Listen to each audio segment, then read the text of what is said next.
Eat him. Eat him. Chen Noa opened his eyes, his body still trembling uncontrollably. Gasping for air, he shot upright on the sofa and clamped both hands tightly around his neck. All he felt was warm skin, no blood, no bone, deep wounds. He frantically scanned his surroundings. Instead of ruins strewn with mangled bodies, he was in his neat, tidy one-bedroom apartment. Bright sunlight streamed through the windows, and the distant honk of car horns drifted up from the street below. He was alive. Had he been reborn? Before he could sort out his thoughts, footsteps came from the kitchen. A woman in a silk nightgown walked out. Lin Wanner, the campus beauty back in college, and his girlfriend. Or more accurately, his death trap from his past life. "Honey, you're awake?" Lin Wanner held a white porcelain bowl from which a sharp, burnt smell wafted. She stepped up to Chen Nua and held the bowl out toward him. "Look, I got up extra early to make you preserved egg and pork congee. I even burned my hands." Chen Nua stared at her face with its subtle no-makeup look. In his previous life, when the doomsday broke out, he had protected Lin Wanner at all costs and given her almost all their food supplies. Yet when supplies ran out, this woman had handed him over to their violent neighbors. "By the way, you promised to add my name to the property deed. Let's go take care of the paperwork today." Lin Wanner sat down beside him and reached for his arm, her voice sugary sweet. "My mom says a house gives me security. Then I can stay with you properly." Watching her artificial performance, Chen Nua fully realized what was happening. The doomsday had not arrived. It was 1 week before everything went wrong. He was back on that morning when she had demanded her name be added to the deed. In his past life, he would have been moved and immediately rushed off with her to sign the papers. Now, staring at the bowl of black, burnt sludge and seeing the calculation hidden deep in Lin Wanner's eyes, he felt nauseous. Chen Nua said nothing and took the steaming bowl from her hands. Thinking he had agreed, Lin Wanner's smile brightened. "Hurry and eat, then we can head out." The second her words fell, Chen Nua flicked his wrist and poured the whole bowl of scalding congee straight over Lin Wanner's carefully styled curls. It burns. Are you crazy, Chen Nua?" She sprang off the sofa, scratching frantically at the congealing mess in her hair. The congee was piping hot, raising large red welts across her fair skin. Her usual sweet smile vanished, her face twisted with rage, and the black sticky slop in her hair left her utterly disheveled. Chen Nua felt no sympathy at all. Calmly seated on the sofa, he pulled out his phone. He opened WeChat and immediately unbound the family shared payment card for Lin Wanner. Next, he opened Alipay and turned off all authorized payment services. He then called his bank to cancel the supplementary bank card issued to her. Lin Wanner scraped some of the burnt congee away and looked up to see Chen Nua stonily operating his phone. Her own phone in her pocket started pinging non-stop with notification after notification of revoked payment permissions. Chen Nua, what has gotten into you?" Furious, she pointed her finger at him. "Do you believe I will break up with you?" In the past, whenever she threatened separation, Chen Nua would grovel and beg for forgiveness. She was certain he would never dare truly anger her. Ignoring her, Chen Nua switched to his contacts and dialed the same city moving company. "Urgent job. Send 4 workers. This is the address. Money is no object. Be here within 10 minutes. Hanging up, he pointed toward the front door and said coldly, "Get out." Lin Wanner froze. She never expected him to kick her out. "You're throwing me out? Fine. Don't come begging me on your knees, because I will never forgive you." She stormed into the bedroom to pack her luggage, hoping to manipulate him into chasing after her. Less than 10 minutes later, the doorbell rang. 4 burly moving men stepped inside with their equipment. "What are we moving, boss?" the lead worker asked. Chen Nua gestured toward the bedroom, then at the pink throw pillows, high-heeled shoes and various cosmetic bottles scattered around the living room. "Anything belonging to a woman, throw it all in the downstairs dumpster. Work fast. Paid to get the job done." The men asked no questions and got straight to work in the bedroom. Lin Wanner had been sitting on the bed waiting for Chen Nua to placate her. When she saw the 4 large men grabbing her clothes and cosmetics to haul them outside, she flew into a panic. "Stop! Don't touch my limited edition handbag. Chen Nua, you have no right to throw away my things." Leaning against the doorframe, Chen Nua spoke in a flat tone. "This is my home. Since you want to break up, take your belongings with you. I don't mind clutter, but your stuff offends my eyes." The movers worked swiftly.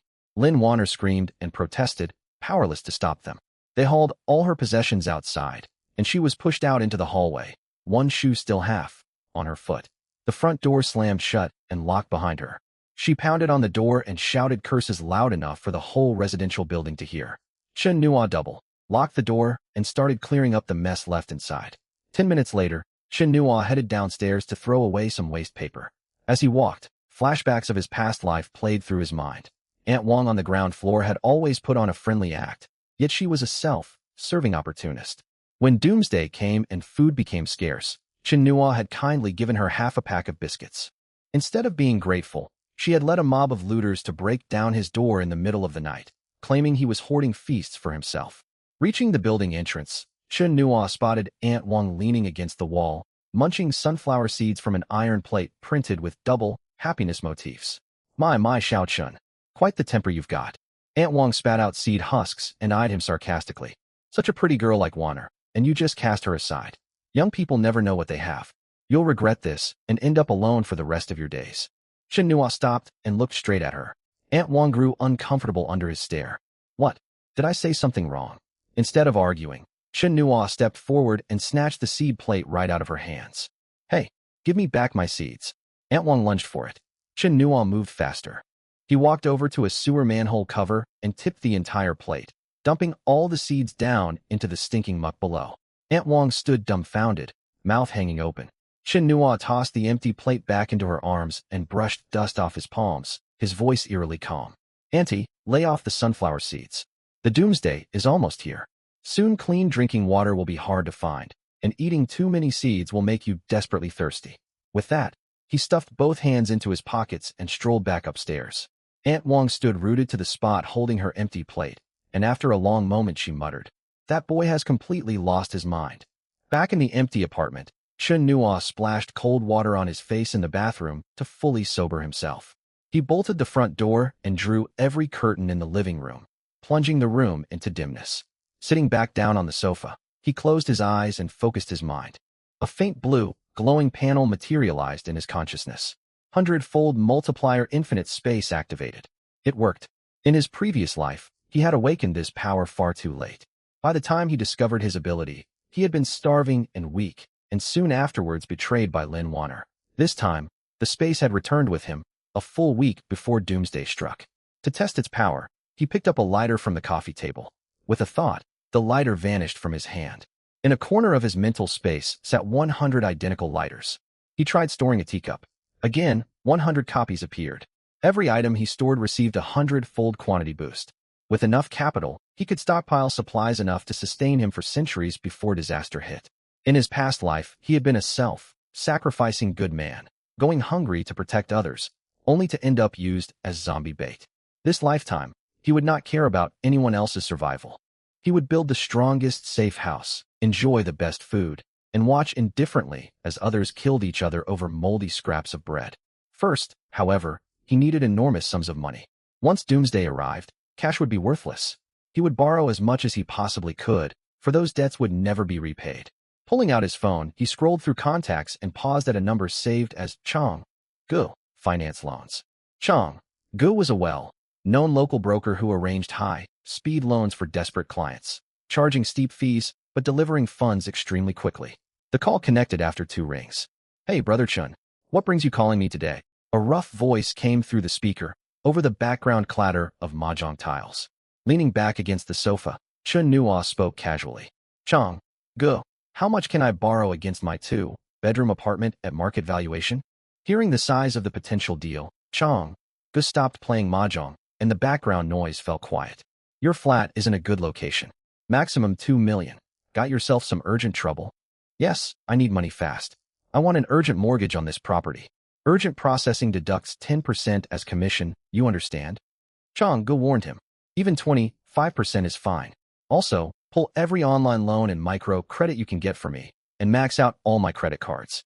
Shin Nua tapped the sofa armrest. "Bottom line, move fast. I want the money in my account today."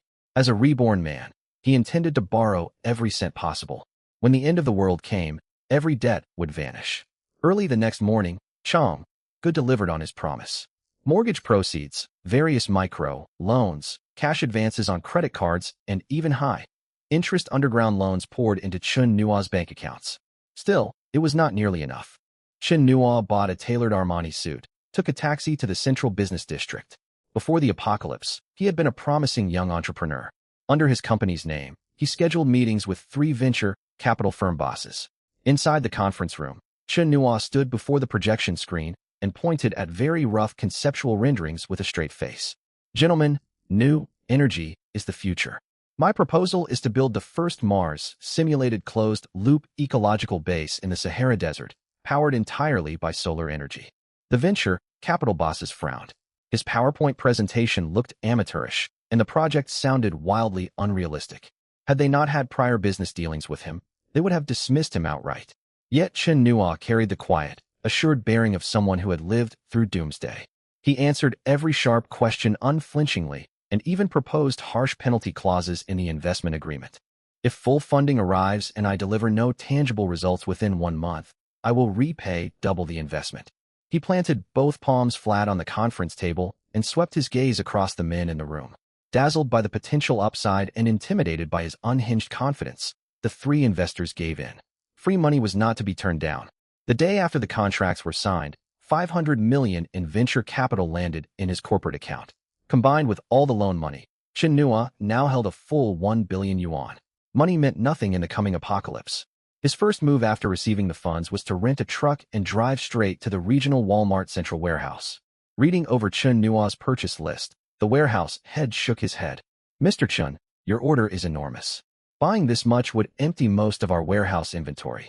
Corporate audit would give me huge trouble. Chen Nua wasted no words. He held up his phone banking screen for the manager to see, then said evenly, I will pay 30% above market price, full payment right now. My only condition, clear all staff out of the warehouse tonight. I will come and collect the goods myself. Staring at the long string of digits on the screen, the manager's temptation grew overwhelming. The commission alone would equal 10 years of his salary. He quickly agreed and began arranging preparations. Late that night, the huge warehouse stood empty. Chen Nua rolled up the metal shutter and switched on the lights.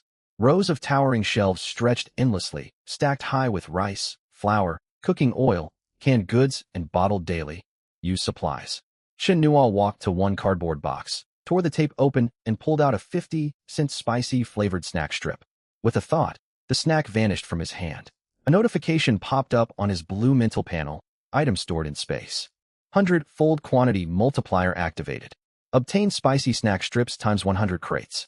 Seeing mountains of spicy snacks appear in his storage space, Chen Nua grinned. This was true power. He strode forward and placed his palm against an entire shelf. Store. The whole shelving unit vanished instantly. System alerts flooded his consciousness. Obtained Wuchang rice times 10,000 sacks. Obtained instant noodle cartons times 50,000. Obtained purified water barrels times 200,000. He walked along, touching shelf after shelf. The warehouse became completely emptied. Even the forklifts in the corner were swept into his space. Filling his food reserves was only the first step. To live comfortably through doomsday, firepower was real security. 10 hours later, Chen Nua landed in Mexico City. He could not legally purchase heavy weaponry through formal channels, so he would have to source them in person, and his system space allowed him to do so discreetly. Using connections to gather local intelligence, Chen Nua took the risk. Fortune favored the bold. Equipped with his system, he would not hold back. Night fell. Gunfire crackled on the outskirts of the slums as 2 criminal gangs fought over territory. Wearing a baseball cap, hands in pockets, Chen Nua approached the dock area from several streets away. Most of the warehouse guards had been called off to join the street fighting. Chen Nua scaled a wire, mesh fence, and kicked open a rusted side door. This location was one gang's arms storage depot. Wooden crates were piled high, and the air reeked of machine oil and gunpowder. Chen Nua pried open a long wooden crate. Inside lay brand new AK-47 rifles beside piles of brass ammunition rounds. He whistled and laid his palm onto the contents. 100-fold multiplier triggered. Obtained automatic rifles times 1,000. Ammunition rounds times 1 million. Deeper inside, he found even more valuable stock. High explosive grenades, tactical bullet-proof vests, and over a dozen RPG rocket launchers. He took everything without hesitation. His space could store any object he touched without trace. By the time gunfire faded outside, not a single empty shell casing remained in the arms depot. Retreating through the back alley docks, he spotted a shot-up, decommissioned pickup truck. His space offered an alternative multiplier mode, quality enhancement, which he had not yet tested. Normally stored items multiplied 100-fold in quantity, but quality multiplier worked differently. He walked over and placed his palm on the bonnet, switching his space multiplier setting in his mind. Item stored. 100-fold quality multiplier activated. Bright light flashed on his interface. Inside the storage space, the wrecked pickup disassembled and reconstructed itself.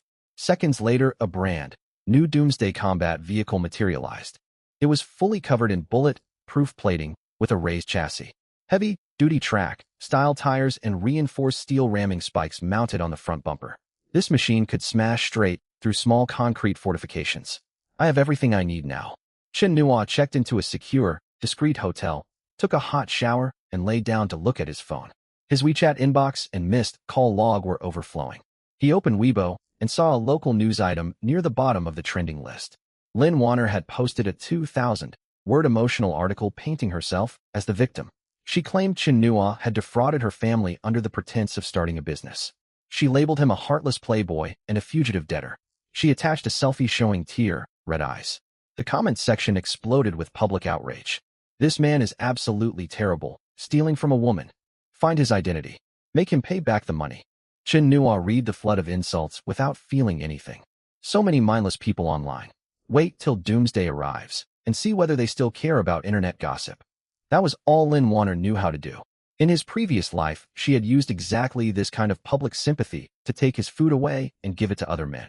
After witnessing human nature collapse in the apocalypse, such online attacks barely registered to him. Closing Weibo, he opened his photo gallery. Lin Warner had once sent him photos of both sides of her national ID card when begging him to buy luxury bags for her. Chen Nuo downloaded more than a dozen high-interest online loan applications. He entered Lin Warner's ID number, uploaded her ID photos. He used an old short video clip of her nodding and blinking to pass facial recognition verification. Soon, credit lines from several platforms were all approved, adding up to exactly 300,000 yuan. Though he had no shortage of this money, he saw no trouble in making Lin Warner suffer. Instead of withdrawing the funds, Chen Nuo opened a shopping app, found a shop selling top-tier cat food, and placed an order. He filled in the delivery address for a nearby pet shop for collection, spending the full 300,000 yuan entirely on imported freeze, dried treats, and raw meat blends. His spatial storage was already overflowing with supplies. Once the apocalypse arrived, he planned to keep a few mutated cats for amusement while passing time inside his fortress. This 300,000 yuan stockpile of cat food would come in perfectly handy. As for the debt, collection calls, and high interest rates, he would leave those for Lin Warner to deal with slowly. Having wrapped everything up, Chen Nuo looked up the earliest available flight home. With ample supplies and weapons in hand, it was time for him to hire the best construction crew to remodel his property into an apocalypse-proof shell that could withstand even a nuclear blast. As soon as Chen Nuo stepped off the plane, without bothering to adjust to the time difference, he opened his mobile banking app to check his account balance. More than 600 million yuan remained. That sum would not even buy a private jet before the apocalypse, but at this moment, it was more than enough for his fortress construction project. He booked a private car and headed straight for the local branch of China State Construction Group. After putting down double the market rate as a deposit, the project was finalized that very afternoon. Chen Nuo's chosen site was an isolated mountain suburb hilltop. The location had once been an unfinished resort halfway up the mountain. After the developer went bankrupt and vanished, the site had sat abandoned ever since. Most importantly, the ground stood high, accessible only by a winding mountain road. It was easy to defend and hard to attack. On clear days, it offered a commanding overlook of the entire city. Zhang, the project manager, was a construction veteran with 30 years of experience. Even so, he scratched his head in bewilderment when he saw Chen Nuo's renovation blueprints. "Mr. Chen, aren't these requirements a little extreme?" Manager Zhang pointed at the specifications on the drawings.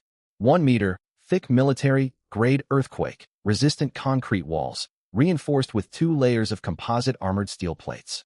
The foundation must be driven 30 meters deep into solid bedrock. Are you trying to build a nuclear blast shelter in the suburbs? And this 100-square-meter full-view bullet-proof floor-to-ceiling window facing the windward side, the cost will be astronomical. Chen Nuo sipped his tea and spoke calmly. "Money is no issue. I will pay cash for every material. I have only one demand. No matter how many workers you deploy or how many machines run around, the construction must finish within half a month. Not an inch less for that bullet-proof window. Come on." If he built such a high-grade safe haven without being able to watch people outside descend into despair amid the apocalypse, what would be the point? Generous rewards bring forth willing workers. More than 300 workers worked 3 rotating shifts. Large excavators and cement tank trucks rumbled up the mountain non-stop. Fueled by deep pockets, construction advanced visibly day by day. A few days into the build, elderly residents from the neighborhood at the foot of the mountain caught wind of the activity. One afternoon, as Chun Nua leaned back in a supervisor's chair sipping an ice-cold cola, loud shouting drifted in. Leading the group was Wang Tsuehua, the troublesome elderly neighbor who had exploited Chun Nua for resources in his past life. She marched onto the construction site alongside 2 scrawny, elderly men, pointing at the freshly poured concrete walls and raising a ruckus. Good heavens! Can't anyone get any peace around here? Wang Tsuehua planted her hands on her hips, spittle flying. That constant racket from the machinery keeps my grandson from taking his afternoon nap. One of the elderly men chimed in. Exactly. This construction is unauthorized. If you don't shut this site down, we will report you. Chun Nua set down his cola can and rose slowly, walking over to face the 3 of them. He sized up Wang Tsuehua. The old woman looked hale and hearty now, yet she had been quick-fingered when stealing his supplies in his previous life. Ma'am, I own this entire hilltop. All permits are in order, and construction is legal. Chun Nua kept his tone level. Don't give me that. Wang Tsuehua rolled her eyes. You are disturbing our peace. You owe us mental harm compensation and noise compensation. Hand over 30 to 50,000 yuan, or work stops right now. With that, she slumped, ready to throw herself onto the wet cement to stage a scene. Instead of growing angry, Chun Nua smiled. He pulled out 3 loose 10-yuan banknotes from his pocket and pressed them into Wang Tsuehua's hands. Wang Tsuehua froze, staring at the cash she held, about to speak. Chun Nua smiled mildly. Take this to buy Joss paper for the afterlife. Prices will rise next month. Burn it early, and you might live comfortably down below. You wretched boy, cursing me to die. Wang Tsuehua flushed bright red and lunged to scratch at Chun Nua's face. Chun Nua kicked over an empty oil drum. A deafening clang rang out, making the 3 elders clamp their hands over their ears. Several burly security workers immediately stepped forward, steel pipes in hand. Seeing this show of force, Wang Tsuehua swallowed hard. Clutching the 30 yuan tightly, she fled downhill with the 2 men. She yelled over her shoulder. Mark my words. This building of yours will get struck by lightning. Chun Nua watched their retreating figures and let out a cold snort. Once the extreme cold descended, they would not even be granted such an end. Driven by unlimited funds, the nuclear-grade fortress was completed within the promised half-month. Walking through the fortress, Chun Nua admired its extravagant finishes with great satisfaction. This was far more than a safe house. It was an underground palace. The ground floor housed a sprawling open-plan living room. The 20-meter-wide explosion-proof floor-to-ceiling window cost millions. When the world outside turned to frozen wasteland, sitting here watching the snow would be a perfect pastime. The basement level served as living quarters. A 300-square-meter constant-temperature swimming pool glistened. Next to it sat a top-tier private holographic projection cinema furnished with leather zero-gravity massage recliners. The fortress's security systems were ruthlessly comprehensive. For heavy machine, gun turrets were concealed outside the main gate. Chun Nua had also custom-built a special high-voltage power musical fountain. Under normal circumstances, it looked like an ordinary ornamental fountain. Flip the switch, and electrified steel barriers shot upward. 100,000 volts of electricity would incinerate any living creature that drew near. To top it off, classical world music would play from the fountain speakers. Even eliminating threats deserved a fitting soundtrack. Only 2 days remained before the apocalypse. By dusk, the construction crew had been paid in full and departed. A brand new red Porsche Panamera roared up the newly paved mountain road. The car door swung open, and Lin Wanner stepped out in high heels. Dressed more flashily than ever, she linked arms with a well-groomed young man. Well, Chun Nua, you really did rent this desolate hilltop. The moment she spotted Chun Nua, Lin Wanner spoke in a sarcastic tone. She leaned close against the wealthy young man beside her. Her online smear campaign against Chun Nua had yielded no results. She had been hounded relentlessly by loan collection agencies. She had quickly shifted targets and gotten together with this rich young man named Zhang Hao. Zhang Hao removed his sunglasses and glanced at the heavy reinforced concrete walls, letting out a mocking laugh. Wanner, is this your ex-boyfriend? What on earth has he built here with steel plates and concrete? A pig pen out in the mountains. Lin Wanner giggled behind her hand. How gee, don't be too harsh on him. He sold his whole company. I suppose he plans to hide away in this pigpen to escape his debts for the rest of his life. Chen Nua had only wanted to sit in his folding chair by the entrance and enjoy the sunset, yet these two had showed up uninvited. Finished. Chen Nua picked up an electric drill lying in a nearby toolbox. If you are, get off my property.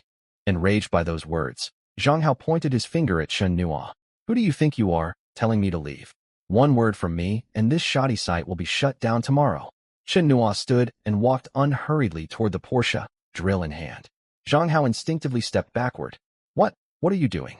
Ignoring him, Chen Nua knelt beside the sports car's front tire. Buzz. The high-speed special drill bit pierced straight through the expensive rubber. A dull thud sounded as the front tire instantly went flat. He moved to the rear wheel and drilled again. Lin Wanner shrieked. Chen Nua, you've lost your mind. This is a Porsche. Sorry. The roads on my construction site are slippery. Just improving your tire traction. Chen Nua brushed dust off his hands and turned toward the fortress entrance. Behind him, the 5-ton explosion-proof steel double doors slid shut with a heavy rumble. Furious, Zhang Hao charged forward and kicked the door. The impact nearly broke his toes. Chen Nua, come out here. I will call the police. Chen Nua was already retreating into his private sanctuary. The wealthy young man panicked, wandering about searching for cell phone signal to call for a tow truck. In her thin high heels, Lin Wanner shivered in the early winter cold. Eventually, the pair had no choice but to push the disabled sports car in frustration down the winding mountain road, waiting a long time for assistance to arrive. One day remained until doomsday. Chen Nua visited the city's largest premium imported food warehouse. A 5 Wagyu beef, live Australian lobsters, bluefin tuna, Alba white truffles. He bought out every top-quality delicacy money could buy. Under cover of night, he transferred all these goods, including the cold storage inventory, into his 100-fold amplification spatial storage. His stockpile of premium ingredients was now enough for him to feast on imperial-style banquets for 500 years. Once finished, he drove back alone up the mountain. Initiate full lockdown protocol. Chen Nua entered his highest-level access password on the main control console screen. At that instant, the fortress sealed itself off completely, an impenetrable iron shell. Night fell. Chen Nua walked up to the massive floor-to-ceiling bullet-proof window. Outside, the city's neon lights still glittered. Tower blocks glowed bright. Cars lined up on overpasses. Ordinary people hurried through the night burdened by mortgage payments, car loans, and meager salaries. No one knew that within mere hours, crimson moon, blood rain, and catastrophic sub-zero cold would turn this prosperous metropolis into living hell. He uncorked a bottle of 1982 Romanée Connie and poured himself half a glass. Come quickly, apocalypse. Closing his eyes, surrounded by soft music and the warmth of alcohol, he silently counted down to the final hours of the old world. Midnight struck. Chen Nua finished the last sip of his Romanée Conti. Through the huge bullet-proof window, the night sky, once dotted with faint stars, suddenly shifted color. Masses of dark, red clouds swallowed the entire city at terrifying speed. Large raindrops of red began to fall. At the same moment, environmental monitors on the wall flashed wildly as temperature readings plummeted. Within 5 short minutes, the outdoor temperature dropped from 10 degrees Celsius to -40. Red raindrops froze solid the instant they hit the ground. Vehicles that had been creeping along highway overpasses were trapped fast in sheets of ice. Side trees were coated in red ice. Branches snapped under the weight and crashed onto pavement. The apocalypse had arrived exactly on schedule. Meanwhile, outside an auto repair shop downtown, after Chen Nua punctured their Porsche tires, Lin Wanner and Zhang Hao had struggled to get the car towed here. They had only stood outdoors for a short while when the red rain began to pour. Temperatures plummeted. Wearing thin clothing, Lin Wanner shivered violently. Her high-heeled shoes slipped on the icy ground, and she tumbled down into muddy slush. What is wrong with this weather? Zhang Hao's nose ran from the bitter cold. Ignoring Lin Wanner, he banged hard on the repair shop gate. Hey, open up and fix my car at once. The metal gate creaked. It had been left slightly ajar. Zhang Hao opened his mouth to shout when a figure lunged out through the gap. It was the shop's elderly security guard. His skin was streaked with frostbite, his eyes murky and gray. Black fluid dripped from his mouth as he sank his teeth deep into Zhang Hao's thigh. "Aya!" Zhang Hao screamed in agony, kicking furiously. But the guard refused to let go, clinging to his leg and tearing away chunks of flesh. Blood splattered onto icy pavement and froze instantly into red shards. Lin Wanner, sitting on the ground, froze in terror. She watched the once obsequious old guard tear into Zhang Hao like a rabid beast. Only one thought filled her mind: run. Scrambling to her feet, she ignored Zhang Hao's desperate cries and stumbled away into the darkness. Lin Wanner's mind went blank. Zhang Hao was done for. Her place in wealthy social circles was lost. Driven by raw fear, she headed for familiar territory. Battling the brutal cold, she followed her memories back toward the old residential complex where Chen Nua had once lived. It was a place she knew well. By early morning, the first night of catastrophe had passed. Widespread water and power outages crippled the city. Chen Nua had never left the neighborhood WeChat group called Happy Home Mutual Aid Group, even after selling his old apartment. The group chat blew up with non-stop messages. At first, everyone complained about the bizarre weather. Uncle Lou from Unit 202 sent a voice message. "What kind of terrible weather is this? I tried boiling water for noodles this morning, but every water pipe is cracked, and the gas one won't ignite." A young resident from Unit 301 added, "The power is out. My cherries are spoiling in the fridge. Why didn't the Meteorological Bureau warn us about this cold snap?"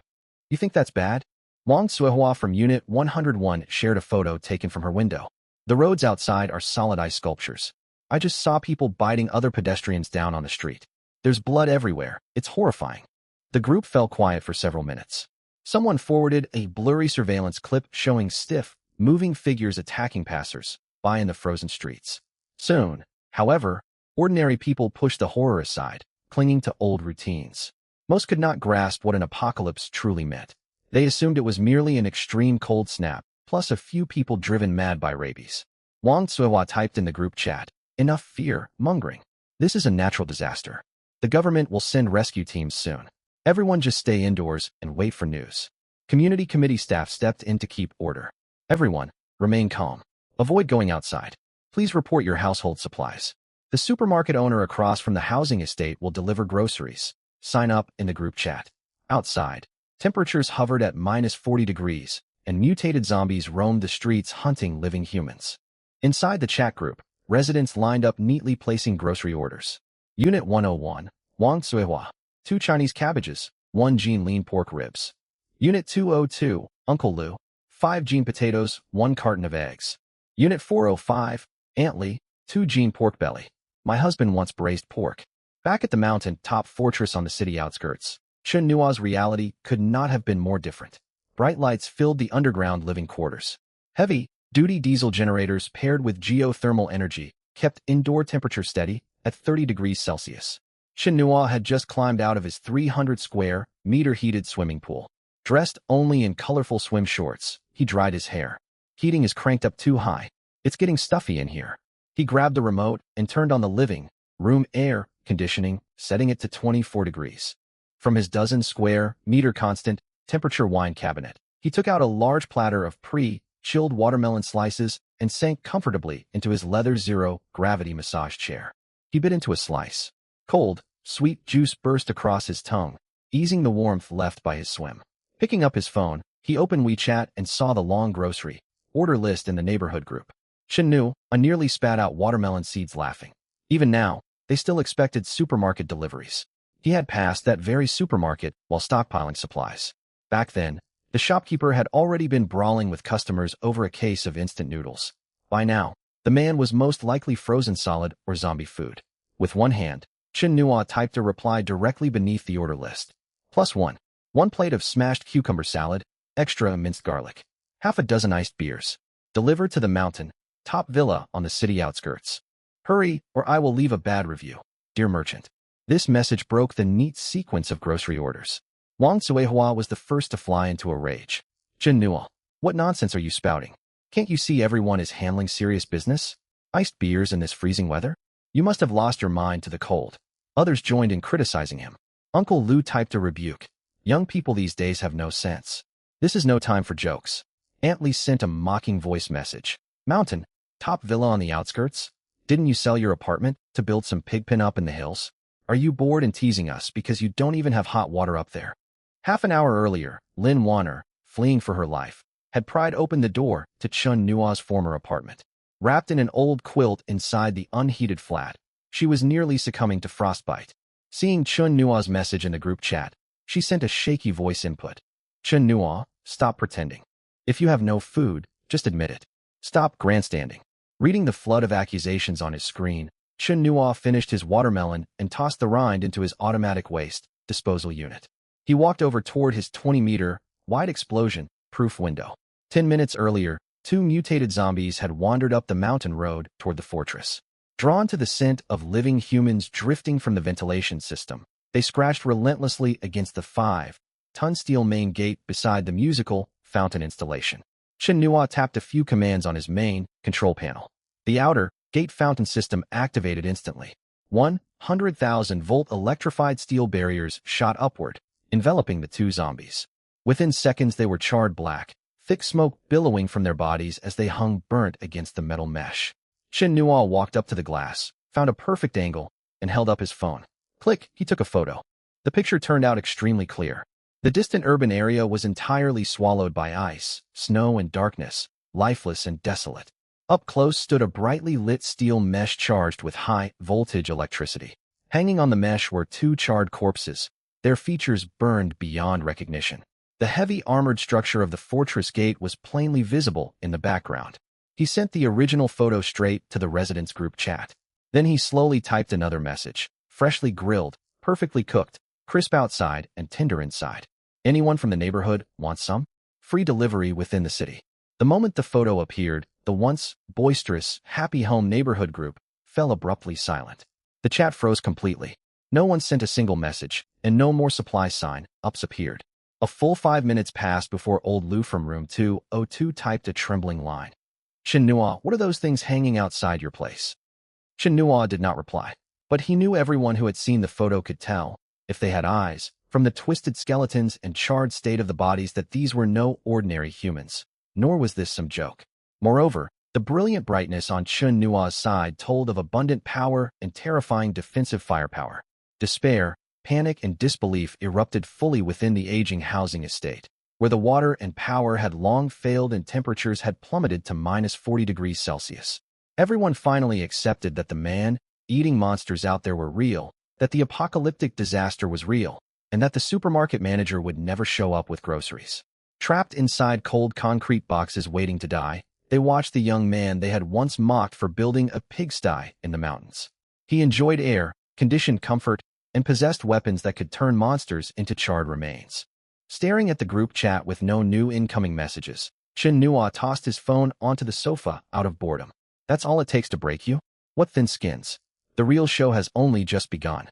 He stretched and wandered over to the recreation area. Opening a cabinet, he pulled out a top of the Market VR gaming headset and slipped it on. The outside world had become a genuine living hell, yet inside his luxurious fortress, life felt far too dull.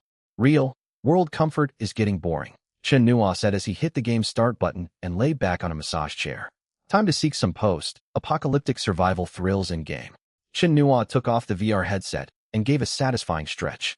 Dark red blizzards had raged outside the fortress for a full day and night.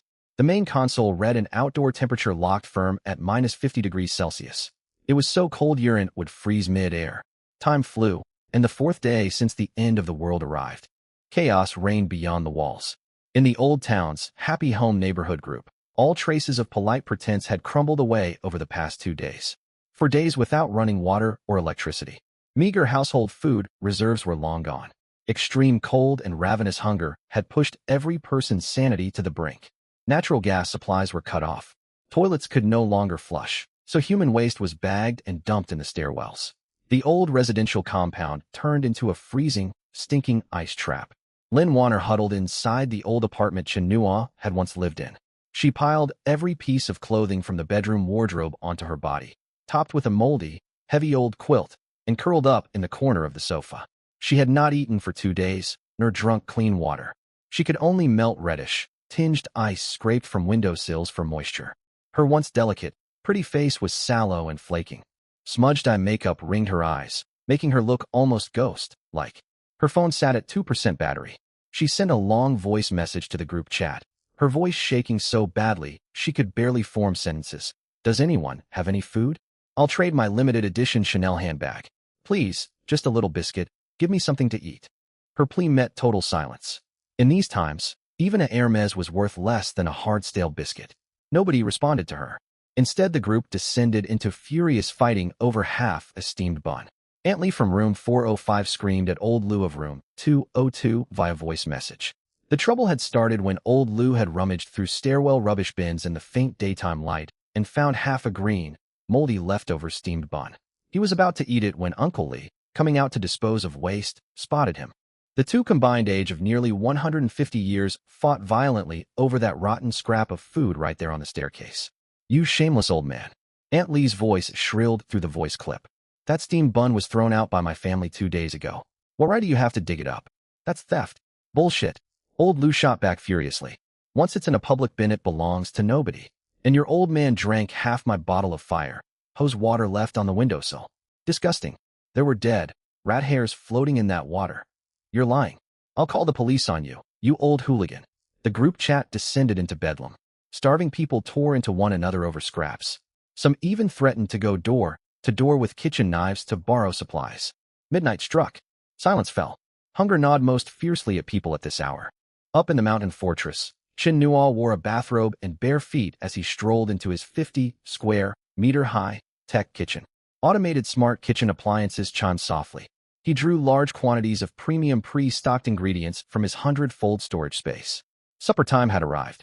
He took a freshly baked beef Wellington.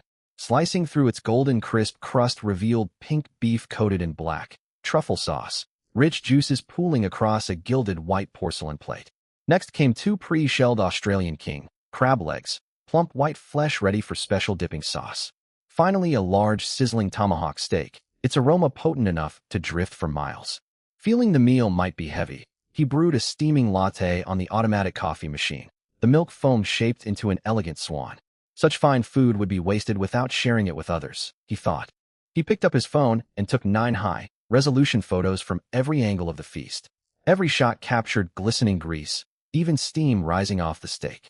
Opening WeChat Moments, he arranged the photos into a perfect 9-image grid and typed his caption. "Sigh. Eating all this alone is such a bother." He hit send. Without hesitation, he forwarded that exact 9-photo set straight into the still, brawling happy home group chat. Less than 10 seconds after posting, the previously raucous chat went dead quiet. Not a single message appeared. Chin Nual could imagine hundreds of trapped neighbors huddled in freezing squalor, staring fixedly at dripping steak and succulent crab legs on their screens, swallowing mouthfuls of bitter saliva. Within 1 minute, the chat exploded. People lost their minds. Countless tags targeted Chin Nual. All prior scorn vanished, replaced by pleas for charity and fawning flattery. A young resident from room 301 spammed a flood of kowtow emojis. "Brother Nual, big brother, I was an idiot earlier. Could you spare even a scrap? Just 1 crab leg. I'll give you my brand new sports car."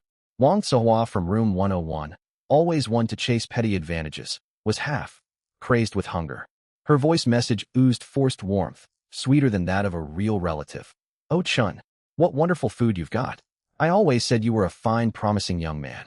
Living all alone up in that mountain villa must get lonely. Tomorrow me and some neighbors could come over to keep you company. You wouldn't need to trouble yourself. Just give us some hot soup." Fearing rejection, she added shamelessly, "Remember when you first moved here? I gave you a big handful of sunflower seeds downstairs. Why not to forget kindness? Now that I'm suffering, you have to help." Leaning back in his genuine, leather dining chair, Chin Nual sipped his hot latte and tapped quickly on his screen. "Of course I remember, Auntie. Those sunflower seeds were stale for half a year and nearly cracked my teeth. Why don't you bring the neighbors right over? My front gate runs 100,000-volt high-voltage power grid. Free charred, monster barbecue for everyone. All you can eat." Upon reading the reply, Wang Suihua trembled under her cold covers, gasping for breath, unable to type a retort. Down below, Lin Wanner stared at the juicy tomahawk steak on screen, tears streaming down her face. She recalled the days when Chin Nual had doted on her, bringing her breakfast every morning in pursuit of her affection. Back then she had barely spared him a glance. Now he held the means of survival. Lin Wanner gritted her teeth and made up her mind. Dignity meant nothing. Survival came first. She threw off her foul, smelling heavy quilt. Temperatures inside the apartment plummeted dozens of degrees below zero. Shivering violently, she shed her ragged outer sweater, keeping only a thin top. She positioned herself in the faint available light, adjusted her posture, and took several photographs. Her skin was blue, tinged from freezing, yet the dim lighting lent her a pitiable, vulnerable appearance. Once finished shooting, She wrapped herself back in her quilt at once. She opened her private message chat with Chen Nua and sent the photographs. Then she held down the voice message button, softening her tone to sound fragile and helpless. Chen Nua, I'm so cold and so hungry. I was foolish before. If you can send someone to fetch me, I will stay with you. I will do whatever you ask of me, cooking, cleaning, anything you need. After sending the message, she clutched her phone full of hope. She trusted her looks. No man could resist surrender from a once-admired campus beauty. Back in the mountain fortress, Chen Nua cut a truffle-coated bite of steak. He opened WeChat, saw Lin Wanner's photographs and her cloying voice clip, and nearly gagged on his food. Good grief, how delusional can you get? This is almost revolting. He suppressed a gag, pressed the photos, hit forward, and dumped them straight into the Happy Home neighborhood group. He forwarded the voice message too. Then he sent a voice comment to the group, sounding utterly earnest. Lin Wanner, terrible lighting on these shots, awful composition. Not even a filter. Goosebumps on your legs are bigger than my tomahawk steak, and your dark circles look like a panda's. If you're begging for aid, at least put some effort in. Total fail. Some 10 seconds later, the group chat erupted. Good heavens. Middle of the night, and she sends pictures like that to a man. Has she no shame? Aunt Lee was first to attack. Acting so noble normally, now throwing away all self-respect for food. Chen Nua doesn't want your scrawny figure. Disgraceful. I've saved these pictures. When rescue arrives, I'll post them all over the streets for everyone to see. A flood of vicious insults poured over Lin Wanner. Wrapped in her tattered quilt, she read those cruel public remarks. Hundreds of neighbors gawked at images meant for private eyes only. Overwhelmed by shame and helplessness, she lost control. Chen Nua, you monster. May you suffer. She hurled her phone onto the sofa and broke into hysterical sobs. Chen Nua's actions crushed Lin Wanner's self-respect and stripped the other residents of their last shred of reason. Starvation and jealousy stoked malice, and once hatred took root, nothing could contain it. They were starving to death, while the young man they had scorned sheltered in a secure fortress, feasting on delicacies and mocking them for sport. Old Lu, quiet until now, sent a long bitter message. Everyone sees it clearly. Begging him is useless. This young man has no conscience. Why should he hoard mountains of food while hundreds of us starve? There are so many of us. Surely we can overpower one single man. His words were a spark to gunpowder. Old Lu is right. Let's go together. Smash down his villa doors and split everything inside. He's only one person. Grab kitchen knives, hammers, iron bars. At dawn tomorrow we march up the mountain. If he will not give, we take. Whatever you seize is yours. People who had groveled moments earlier dropped all pretense and openly called for plunder. Dozens replied, debating the best route uphill. Reading those furious threats, Chen Nua leaned back in his chair and laughed instead of growing angry. This was exactly what he wanted. Slowly wearing people down was tedious. Luring the rats out of their holes to wipe them out all at once made far better entertainment for the end times. He was not choosing to be cruel. He remembered perfectly how those hypocritical neighbors had treated him in his past life. They were practically his enemies. He calmly bit into succulent king crab meat and tapped his phone screen.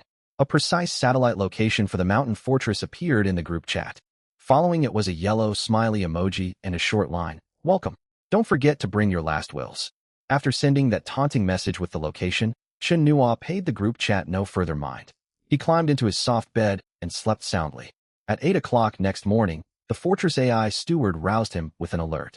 Master, multiple life signatures detected 1 kilometer from outer walls. Estimated arrival at main gate in 10 minutes. Chen Nua sat up in bed and stretched. He walked to the main control terminal and pulled up exterior surveillance feeds. Against wind-driven snow, a dense crowd moved along the winding mountain road. Around 78 people in total. Leading them was a bald, heavy-set man in a heavy military greatcoat. Chen Nua recognized him. Everyone called him Dao Gu. He had once run loan, sharking operations in the old district with a small gang of thugs. His underlings had been among the loudest agitators in the group chat. Behind Dao Gu stretched a long procession of residents from Happy Home Estate. They wore every scrap of fabric they could find. Tattered quilts, bed sheets, down jackets. Some even had plastic bags over their heads. Every person carried a weapon. Kitchen cleavers, shovels, mop handles torn loose from their frames. Wang Tsuhua and Old Lu, who had traded insults the previous night, marched within the mob. Lin Wanner followed near the rear, wrapped in an oversized, dirty man's military coat. Her face was blue with cold as she stumbled through knee-deep snow. Hunger had truly driven them insane. They had trekked 10 kilometers up mountain roads in -50-degree blizzards. On camera, Wang Tsuehua slipped and fell into a snow pit. Instead of helping her up, old Lu stepped onto her shoulder to leap forward into better, trodden footprints. She struggled back to her feet, spitting hatred toward his retreating back. People kept collapsing from cold along the way. Whenever someone fell, those nearby stripped away their warm clothing without pause and pressed onward. 10 minutes later, 60-odd survivors stood before the fortress main gate. Amid the blizzard loomed the steel stronghold built against the hillside. 5-meter-tall special alloy perimeter walls glinted cold, lined with barbed defenses. Behind the walls stood the villa, large glass windows glowing with warm yellow interior light. Through the panes one could see the spacious second-floor recreation area. A huge flat-screen television played an old film, beside it a heated swimming pool steaming gently. After 4 days of no utilities and lethal cold in the old city, witnessing such comfort inflamed the mob's envy. Damn it, we eat ice down here while he bathes in hot water. Old Lu gripped his iron bar with shriveled fingers, staring fixated at the lit windows. Lin Wanner huddled amid the crowd. She looked toward the bright fortress, then at her own frostbitten hands. Jealousy dug her fingernails into her flesh. If only she had humbled herself sooner, or treated Chen Nua better, she would be enjoying warmth inside those walls. Daoga tightened his greatcoat and raised a battered megaphone he had scavenged, pressing its power switch. Crackle! A shrill electric current sound cut through the wind-driven snow. Chen Nua, listen up, kid. Daoga shouted toward the towering gate. We're all neighbors. We don't want to push this too far. We know exactly what situation you're in. You're holed up here alone with this huge place and piles of supplies. Sooner or later, outsiders will come for you. Open the gate. Hand over 80% of your supplies. Dao Gu, swear on my word right here. I'll take you on as my junior and guarantee your life. He paused, holding the loudspeaker higher. Otherwise, once we blow this gate open, we'll settle every score. You won't leave so much as a trace behind. At that very moment inside, Chen Nua was holding a bowl of premium seafood congee he had just retrieved from his 100-fold amplification storage space. He skimmed off rising steam with his spoon, took a slow sip, then strolled over to the control console and pressed the intercom button. Hello there, robber friend. Chen Nua sounded exactly like a movie director critiquing a bad take. Your threat is totally unoriginal. I'm giving you a negative score. Outside the gate, Dao Gu froze. He had not expected taunts at such a critical moment. You ungrateful brat. Do you really think this metal turtle shell can keep us out? Dao Gu spat on the ground and waved at his 2 henchmen behind him. Go get those detonators. Blow this thing open. The 2 men hurried forward carrying bundles of homemade explosives tightly wrapped in adhesive tape. These were leftover stock Dao Gu had once obtained for blasting mine shafts. They piled the explosives haphazardly against the gate's corner, lit the long fuse, then scrambled backward and threw themselves down in the snow, covering their ears. Boom! A cloud of black smoke mixed with flying snow shot skyward. The blast shook snow tumbling down from surrounding tree branches. Dozens of people stared fixedly at the gate, waiting to see a huge hole blown through the iron barrier. Gale, force wind quickly scattered the smoke. The half-meter, thick military-grade explosion-proof gate stood firm, its surface glinting dull gray metallic luster. Not so much as a single flake of paint had chipped off. Only faint black smudges from the blast marred its surface. The rioters were stunned. Old Lu's iron bar trembled uncontrollably in his grip. Even dynamite had failed. Against this unbreakable fortress, their kitchen knives and steel pipes were nothing more than a joke. The explosion's done. Now it's my turn to entertain you all. Chen Nua stretched out an index finger and pressed a red button on the main console. In an instant, brilliant light burst forth around the fortress perimeter. Colorful high-power neon light arrays lining the entire outer wall lit up simultaneously. Red, blue, and green beams swept wildly through the blizzard, turning the grim mountainside into something resembling a large-scale outdoor nightclub. Right after that, giant loudspeakers blared the rousing opening notes of a well-known folk tune.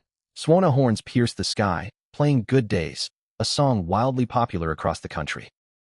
Joyful drums ring out with year-round celebration. Blinded by harsh lights and deafened by booming music, the people outside grew disoriented. Wang Tsuehua even screamed, clutching her ears, completely baffled by Chen Nua's bizarre behavior. Before they could collect their wits, high-voltage power grids hidden beneath snow within 10 meters of the outer wall snapped to life. Dazzling blue electric arcs crackled across the snow, sending out continuous popping and snapping sounds.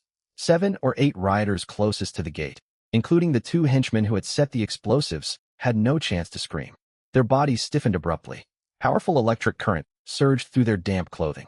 Within mere seconds, a sharp, acrid burning smell hung thick in the frigid air. Several figures fell rigidly onto the snow, motionless, thin wisps of smoke rising from their bodies. Survivors still standing flew into a panic. Electricity. It's electrified, someone shouted. Everyone dropped their weapons and scrambled backward in headlong retreat. Lin Wanner was elbowed hard in the face by a burly man and tumbled into a snowdrift. As she tried to get back up, fleeing people behind her trampled across her back. Dao Gu had already dropped his megaphone. Staring at the smoking bodies on the snow, his legs shook too badly to hold him upright. He finally realized this young man was no soft target to be bullied. From start to finish, this had been a trap, an execution ground waiting for them to walk right in. Run, fall back, get down the mountain. Dao Gu roared hoarsely, spinning around and scrambling downhill, abandoning even his most trusted men. Watching the chaotic figures scurrying around in the snow on his monitors, Chen Nua slid one finger lightly across the control panel. A friendly reminder. Chen Nua's calm voice echoed over the loudspeakers. You have now entered the Gatling VIP firing zone. Good luck. Armored covers on both sides of the wall slid open, and 2 fully automatic defensive gun turrets rose into position. Flames spurted from the muzzles. Rat, tat, tat. Dense gunfire drowned out howling wind, weaving a complete cross, fire network pouring down the mountain road. Inside the fortress's second-floor lounge, Chen Nua stood with his back to the floor, to ceiling French windows. Outside blazed neon lights and thundering music. Inside lay a warm, quiet private space. He walked to the wine cabinet, pulled out a vintage red wine, and poured himself a glass. Good days are here. All our wishes can come true. 10 minutes later, all noise outside died away. The final notes of Good Days faded out. Neon lights shut off on schedule, and the mountainside sank back into darkness and the howling snowstorm. Chen Nua drained the last sip of red wine in his glass. He did not look out at what lay beyond. With that level of firepower, nothing could remain standing on the exposed mountain highway. Up on the mountain road amid snow and wind lay bodies riddled with bullet holes. Dao Gu fled downhill with less than 30 survivors left, terrified and disgraced, all the way back to Happy Homeland residential compound. Once safely inside familiar building hallways, the group collapsed, gasping for breath on the floor. They were utterly traumatized. Though they had escaped with their lives, images of men charred by high-voltage electricity and people mown down like wheat by Gatling guns had completely crushed any thought of looting again. An oppressive silence fell over the entire apartment building. No one dared post so much as a single provocative word in the group chat anymore. Sitting before the second-floor control station, Chen Nua closed the perimeter surveillance feeds with satisfaction. These rats would not dare come up the mountainside looking for death anytime soon. He then opened the residents' WeChat group. The chat was deathly quiet, as if no one was still alive. Chen Nua scrolled through the screen and paused at the profile named Zhang's Repair Shop. This man was Zhang Jingguo, known to everyone in the compound as Old Zhang. Chen Nua remembered him well. In his past life, after the extreme cold came scorching heat. Using discarded solar panels and broken motors, Old Zhang had built a self-circulating miniature air conditioning system. Such outstanding practical skill made him a first-rate mechanical repairman ready, made for Chen Nua's purposes. Though the fortress was solid for now, expanding underground spaces and maintaining heavy-duty equipment in the future could not all fall solely on Chen Nua's shoulders. Recruiting several compliant helpers made perfect sense. Within just a few short days, panic had engulfed the whole world. In less developed regions, most people had already frozen to death. More prosperous areas burned through fuel and power just to keep wealthy residents alive. But as time dragged on, in a matter of months, rich and poor alike would perish. Lost in thought, Chen Nua walked into the material storage area and picked up a spicy beef self-heating hot pot meal. He tore open the packaging, added water, tossed in several starch sausages, and waited. Once the pot began bubbling, releasing rich beef tallow aroma, he placed it inside an insulated hanging basket. Next, he hooked the basket underneath a heavy lift drone. Deliver this to the balcony of Unit 502, Building 7, Unit 3. Chen Nua set the flight path and hit launch. To guarantee maximum impact, he activated the drone's high-power searchlight and loudspeaker. Minutes later, A bright beam of light cut across the dark sky above Happy Homeland compound. A rich, maddening aroma of spicy hot pot drifted through gusting wind and seeped through every drafty window. Hundreds of starving residents were jolted by the smell. Huddled indoors, Wang Cuihua sniffed hard, eyes welling. It was the scent of hot meat and beef fat. In minus 50-degree and times cold, that fragrance was more precious than gold. The window of Unit 502 slid open. Wearing two tattered down jackets, old Zhang peered out warily. He had not eaten for days, and his eyes lit up at the mouth, watering smell. He snatched the insulated basket and tried to slam the window shut. At that instant, heavy thuds shook the front door of Unit 502. Wang Cuihua had led nearby neighbors over, hammering furiously from outside. Old Zhang, open up. Why does he give you food and not us? We're all neighbors. Everyone gets a share. If you don't open, we'll smash this door down. Lin Warner mingled within the crowd, shouting in agreement. Uncle Zhang, you can't finish the whole pot by yourself. Just let me sip some broth. I'm starving. These people had been terrified up on the mountainside villa, yet facing the normally mild-mannered repairman old Zhang, they felt bold once more. The door lock bent under repeated blows. Several strong men shoved hard and burst the door completely open. Wang Cuihua charged in first, reaching straight for the steaming heating hot pot sitting on the table. Get back! A roar exploded through the room. Usually good-natured old Zhang gripped a half-meter-long solid steel pipe wrench. Without hesitation, he swung it hard against Wang Cuihua's outstretched arm. Ah! The blow shattered her arm, and she screamed in agony. Before the other men could react, old Zhang swung again, cracking one man's skull open. Anyone who tries to steal my food dies today. Holding the wrench defensively before him, he snarled like a wild beast guarding its prey, staring down everyone in the doorway. Terrified, Lin Warner stumbled backward and fled screaming out of the hallway. The rest of the looters dragged the injured Wang Cuihua and ran for their lives when they saw old Zhang was genuinely prepared to kill. Back at the villa, Chen Nuo watched surveillance footage and nodded approvingly. Skilled, protective of what he had, and ruthless when push came to shove, he made the perfect end-times helper. Old Zhang had passed the test. Now that old Zhang was sorted out, Chen Nuo decided it was time to raise the stakes for the other neighbors. With time on his hands, he might as well watch the spectacle unfold. He opened the Happy Homeland Residents group chat and sent a message. I'm impressed to see how energetic everyone still is. Since you all crave supplies so badly, I'll give you a chance. Everyone wanting food must come down and gather in the snow at the compound central square. Do push-ups. Whoever completes the most gets a reward, a pack of pickled mustard tuber. Rule, do them out in minus 50-degree weather without your outer coats. Alongside the message, he attached a photo, a whole crate of pickled mustard tubers sitting next to a plate of glistening roasted lamb chops. Several seconds of silence passed in the group before messages flooded in. Chen Nuo, this is pure humiliation. Risk our lives for a pack of pickled mustard tuber, wrote a former finance sector executive. Exactly. Without outer coats in minus 50-degree cold, people will die. Chen Nuo offered no explanation and simply replied, 3 minutes remain. No extensions. And for clarity, this is not a small packet. It is a 1-gene bulk bag. In these harsh conditions, the salt and calories in 1 gene of pickled mustard tuber could sustain a person for multiple days. Survival instinct crushed what little dignity remained. In less than 2 minutes, dozens of people hurried out onto the snow-covered square.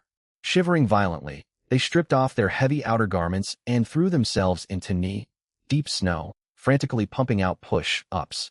Every pair of eyes stayed fixed on the drone camera, terrified of miscounting repetitions. The once arrogant former financial executive threw himself into the exercise harder than anyone else, even forcing ingratiating smiles toward the hovering drone. Lin Warner stood in a building entrance, shivering from bitter cold. Her stomach rumbled loudly. Setting aside pride, she sent a voice message to the group. Brother Chen Nuo, I'm a girl. I can't keep up physically with the others. Can I do something else instead? I'll do whatever you ask. Please give me a chance. Her tone sounded soft, wronged, and pleading. Listening to the voice clip, Chen Nuo tossed an orange peel neatly into a waste bin and held down his microphone to reply. Sorry, we don't accept manipulative applicants here. You can just stand aside and watch the others exercise. After the message appeared, the group chat went dead silent. Standing exposed to wind and snow, Lin Warner's face drained of all color. She burned with shame, yet dared not utter a single curse. Biting her lip hard, she stood there, satisfied the atmosphere was just right, Chen Nua walked over to the second-floor indoor heated swimming pool. He took off his jacket, revealing well-toned muscles. Xiaoji set the full-view glass wall on the second floor to maximum brightness and set it to 100% transparency. Aim exterior searchlights over here as well. Chen Nua instructed his Fortress AI butler. Understood, master. Chen Nua also ordered a drone to project a holographic feed over the compound. People doing push-ups in the square could look up clearly. They could clearly observe everything happening inside the villa. The projection showed Chen Nua putting on swimming goggles and diving gracefully into the steaming blue pool water. He swam several leisurely laps, surfaced, and leaned against the pool edge. A mechanical arm automatically handed him a mug of tea. It handed him a mug of piping, hot black tea. He sipped it slowly, blowing gently on rising steam. Old Lu, who prided himself on health, had grown dizzy after barely a dozen push-ups in the snow. Looking upward at the projection, his eyes widened. His chest heaved violently. Overwhelmed by rage and despair, he coughed up a mouthful of blood. His eyes rolled back, and he collapsed face first into snow, motionless. Others glanced at old Lu's fallen body, then back toward Chen Nua, leisurely back, stroking in the hologram. Nothing remained in their hearts but utter hopelessness and numbness. Too exhausted even for envy, they kept mechanically bobbing up and down in the snow. Climbing out of the pool, Chen Nua dried his hair with a thick cotton bath towel. He watched old Lu's collapse on surveillance. He watched the collapse and shook his head. This batch of survivors really has poor mental fortitude. He spoke aloud to the empty room as he headed toward the lounge area. And he's already spitting up blood? I haven't even gotten around to eating roasted lamb kidneys yet. For 7 straight days, brutal blizzards raged. Supplies within Happy Homeland compound had been completely exhausted. A few days prior, people could still dig frozen rotten vegetable scraps out of sewers or garbage bins. But now not a single living creature remained in the whole complex. Starvation drove people half mad. Whispers circulated in hallways, some people sizing up the elderly and children around them. In the end, times, morality, and humanity had turned into fleeting illusions. Up in the mountain fortress on the second floor, Chen Nua leaned back on a sofa. On the coffee table sat a big bowl of freshly popped caramel popcorn and an iced cola. Observing the neighbors cold and suffering through monitors amused him. Yet passive watching had grown stale. In his past life, these very same people had torn him apart. Making them merely do push-ups in snow felt far too lenient. Chen Nua stood and walked to his workshop. From storage he retrieved an empty password, protected safe. He attached it underneath his heavy lift drone. Since you're all so desperate to stay alive, I ought to give you something. I ought to give you something to strive for. Brushing dust off his hands, he activated takeoff. Dusk had fallen. The whirring of drone rotors echoed once more above the residential blocks. Powerful searchlights locked onto open ground between Building 5 and Building 7. Starving survivors huddled indoors rushed toward windows at the noise. The drone hovered 2 meters above ground. Its mechanical claw released the silver, gray safe. It crashed down into half-meter deep snow. Chen Nua's voice boomed across the compound through loudspeakers. Fellow neighbors, seeing how wretchedly hungry you all are, I've decided to do a good deed. Inside this box lie 10 jeans of compressed biscuits, 5 cases of canned luncheon meat, and 10 liters of purified drinking water. Stirrings arose in dark apartment buildings as residents debated. They debated whether his claim could possibly be genuine. Those supplies would keep one person comfortably alive for an entire month in this environment. But Chen Nua paused, tossing popcorn into his mouth and chewing as he spoke. This is not a handout. The unlocking condition is simple. Bring me 10 fingers belonging to either Wang Zihua or Lin Wanner. Lay them beneath this drone, and I will remotely open the safe. Whatever is inside belongs to whoever claims it. The drone ascended dozens of meters into the sky. It left only its harsh spotlight fixed on the metal box half, buried in snow. No voices broke the darkness, yet every starving person's thoughts were plain to guess. Inside the lobby on the first floor of Building 5, several figures rose up from shadowed corners. They were clutching rusty kitchen cleavers and broken mop handles. Their goal was eerily identical. No one spoke. They simply tramped outside in grim silence, heading straight for Building 7. Wang Zihua was hiding in a storage room on the second floor of Building 7. A few days earlier, she had tried to snatch old Zhang's food and gotten her arm broken by a pipe wrench. Now she was burning with fever, whimpering in agony. When she heard the broadcast blaring outside, her mind exploded in panic. Fear got the better of her, and she lost control of her bladder. Maniac. May Chen Nua rot in hell. Scrambling wildly, Wang Cuihua tried to crawl under the bed, but she was heavy-set. She got stuck halfway, unable to squeeze herself underneath. Right then, the storage room door crashed open with a bang. Li Chang, who had followed Brother Dao a few days before, led the group. Starvation had sunken his eye sockets deep into his face, and he held a boning knife in his hand. Xiangzi, don't do this. Ignoring the searing pain from her broken bone, Wang Cuihua dropped to her knees and kowtowed frantically. I used to bring you scallions and garlic. We're neighbors. You can't commit such a wicked deed. Li Chang did not spare her a glance. He stepped forward, grabbed her greasy hair, and dragged her bodily out into the open. Aunt Cuihua, don't blame me. Without your hand to open the lock, we will all starve to death. Two other men threw themselves on her to stop her struggling. One pinned her legs down, the other pressed his boot hard against her neck. Wang Cuihua twisted her body, screaming for help. Li Chang gave her no chance. The knife came down. At the same moment, the basement door was smashed open. Lin Wanner had nowhere left to run. Her back pressed against the icy wall as three men closed in on her. These same men used to greet her with warm smiles. One young man in glasses had even brought her milk tea half a month before. Times had changed beyond recognition. The young man now gripped a rusty small blade, panting as his gaze fixed on her hands. Lin Wanner forced a shaky smile. Gentlemen, leave me unharmed. If you protect me, I will cooperate with you in any way I can. The bald man at the front let out a cold snort. The woman had once been pretty, yet everyone was wasting away from hunger. No one cared about such things anymore. Stop putting on an act. He strode forward and slapped Lin Wanner hard across the face. The blow spun her halfway around. She crashed heavily onto the concrete floor. Before she could get back up, the three men swarmed over her, pinning her arms firmly. Go easy. Don't ruin her fingers. Chen Nua wants them intact. The young man with glasses advanced with his knife. Up in the fortress, behind a bank of monitors, Chen Nua had eaten his fill and leaned comfortably back in his chair. That left hook was far too slow. You can barely hold someone down. Clearly you haven't had anything to eat. Chen Nua watched the screens. Chen Nua watched the chaotic figures on multiple screens and commented casually. Drones operated by Chen Nua kept watch over Wang Cuihua and Lin Wanner. The camera angles were imperfect, yet enough for him to follow what unfolded. Shortly afterward, two blood-curdling howls echoed. Two blood-curdling howls echoed from Building 7. The sound cut through the heavy snowfall, sending chills down anyone who heard it. Chen Nua remained unmoved. He even yawned. In his past life, these people had tied him to a table and inflicted pain. They had inflicted pain 100 times worse than what these two women were enduring now. What was happening now was merely collecting a little interest. Half an hour later, the snowfall lightened somewhat. Li Chang and three other men stumbled toward the central square. Covered in blood, they clutched bundles wrapped in clothing.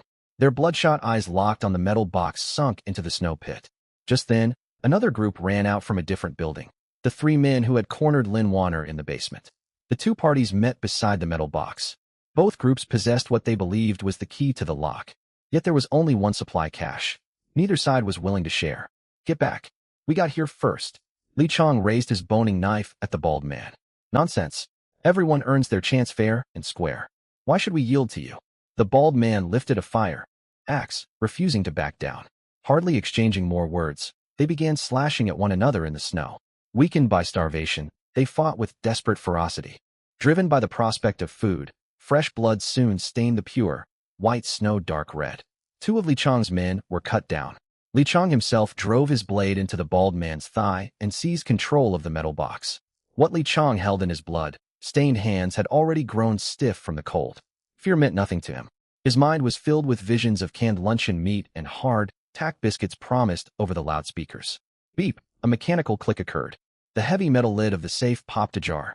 The other two blood-soaked men, who had been gasping for breath, dropped their rusted weapons and pounced like starved wolves. Li Chang was first to reach inside. He felt no cold tin of canned food. He felt no crinkling wrapper of hard, tack biscuits. The interior was empty, save for a single sheet of A4 paper. What? Bewildered, he pulled the paper out. Bright light from a drone shone down, revealing bold black print in large characters. Large characters half a palm high appeared for all to read.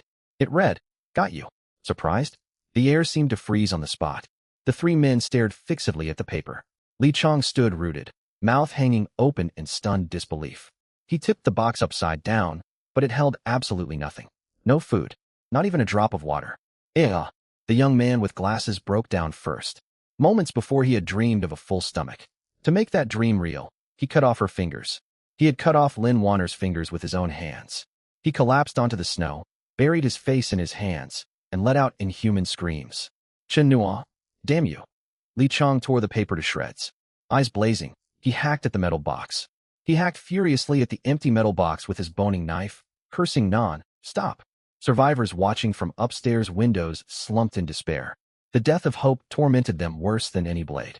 Back in the second-floor storage room of Building 7, Wang Cuihua lay bleeding. She lay in pools of blood. One arm was broken, and her fingers had been severed. She was fading fast. Hearing the cries outside, her already frantic heart sank completely. She understood they had all been tricked. All her suffering had been for nothing. Chen Nua, you accursed beast, summoning her last strength, she snarled toward the villa halfway up the hill. I will haunt you as a ghost. Down in the basement stairwell, Lin Wanner's face was deathly pale. She could not even weep. Dragging her mangled body, she crawled to where she could see the blowing snow. She dropped to her knees facing the fortress atop the mountain. Brother Chen Nua, I was wrong. Just kill me. Give me a quick end. She banged her head against concrete. She banged her head repeatedly against the concrete. No answer came through the swirling snow. Chen Nua maneuvered his drones around. Can't take it yet? The real show has only just begun. He stood and stretched. Watching human misery on screens grew tedious. He decided to go out in person to take care of some business. He walked down to the huge underground garage. Spanning nearly half a football field, it housed numerous vehicles enhanced by his space amplification ability. Chen Nua headed straight for a black combat vehicle. Chen Nua headed straight for a black anti-riot combat vehicle parked in the center. Originally atop of the King Knight 15 off rotor, 100-fold enhancement had transformed it into a genuine steel behemoth. 30-centimeter thick armor could deflect armor-piercing rounds, leaving barely a mark. A massive V-shaped ice-breaking plow was welded to its front. 8.2-meter tall special anti-skid tires crushed every obstacle in its path. Most remarkably, a compact nuclear reactor powered it. No refueling was ever needed. Chen Nua opened the door and settled into its spacious, luxurious driver's cabin. Xiaoji, activate outdoor deployment mode. He fastened his seatbelt. Command confirmed. Main gate opening. Heavy alloy door slid apart, and bitter snow gusted inward. The smooth asphalt road from the hillside down to Xingfu Jiyuan community was now buried under thick ice. The vehicle's ice-breaking plow sheared through over a meter of packed snow and ice as though cutting soft tofu. Giant tires rolled onward, carving wide tracks. In the community's central square, Li Chong and the others still wailed in the snow. Suddenly, two blinding beams cut through the blizzard, shining straight into their faces. Everyone fell silent and turned. The fortress, like black combat vehicle, pulled up at the entrance. No one else in the neighborhood possessed such machinery. It could only be Chen Nua. It's Chen Nua. Chen Nua has come out. Someone shouted. Despair gave way to feverish, irrational excitement.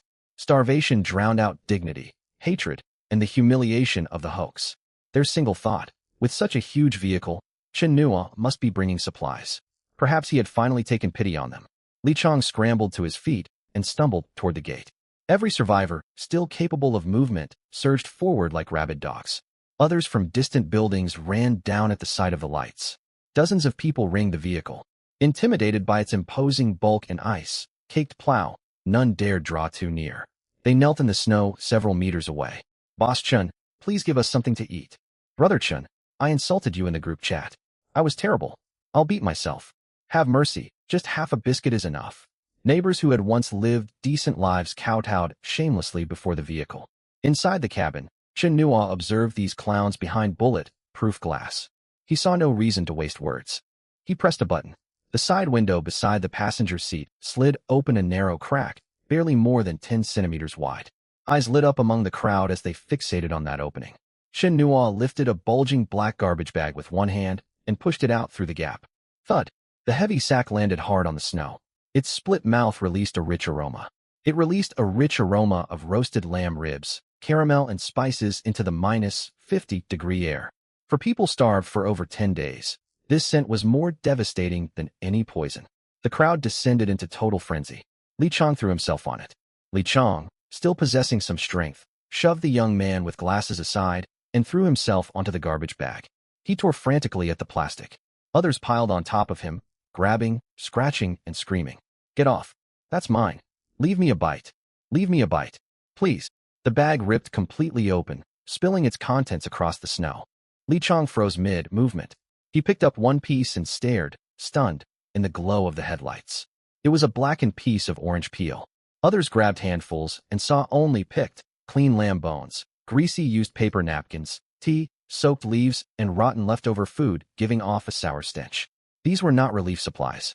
They were Chen Nua's household trash, already starting to go bad in the cold. The lamb bones still carried faint, old cooking smells. Holding garbage in their hands, the survivors knelt motionless in the snow. The brutal crash from false hope broke several people, who fainted away, eyes rolling back. The vehicle's window rolled down further. Chen Nua rested one arm on the steering wheel. My apologies. I was doing some spring cleaning back home, he said casually to the ashen-faced crowd outside. I had far too much rubbish, so I brought it out to dispose of. You all seem quite eager for it. The bones still have some scent left. Enjoy picking over them. He held his cup out the window and slowly poured his leftover iced cola onto the snow directly in front of Li Chong. The brown fizzing liquid quickly froze solid. Carry on. I'm watching.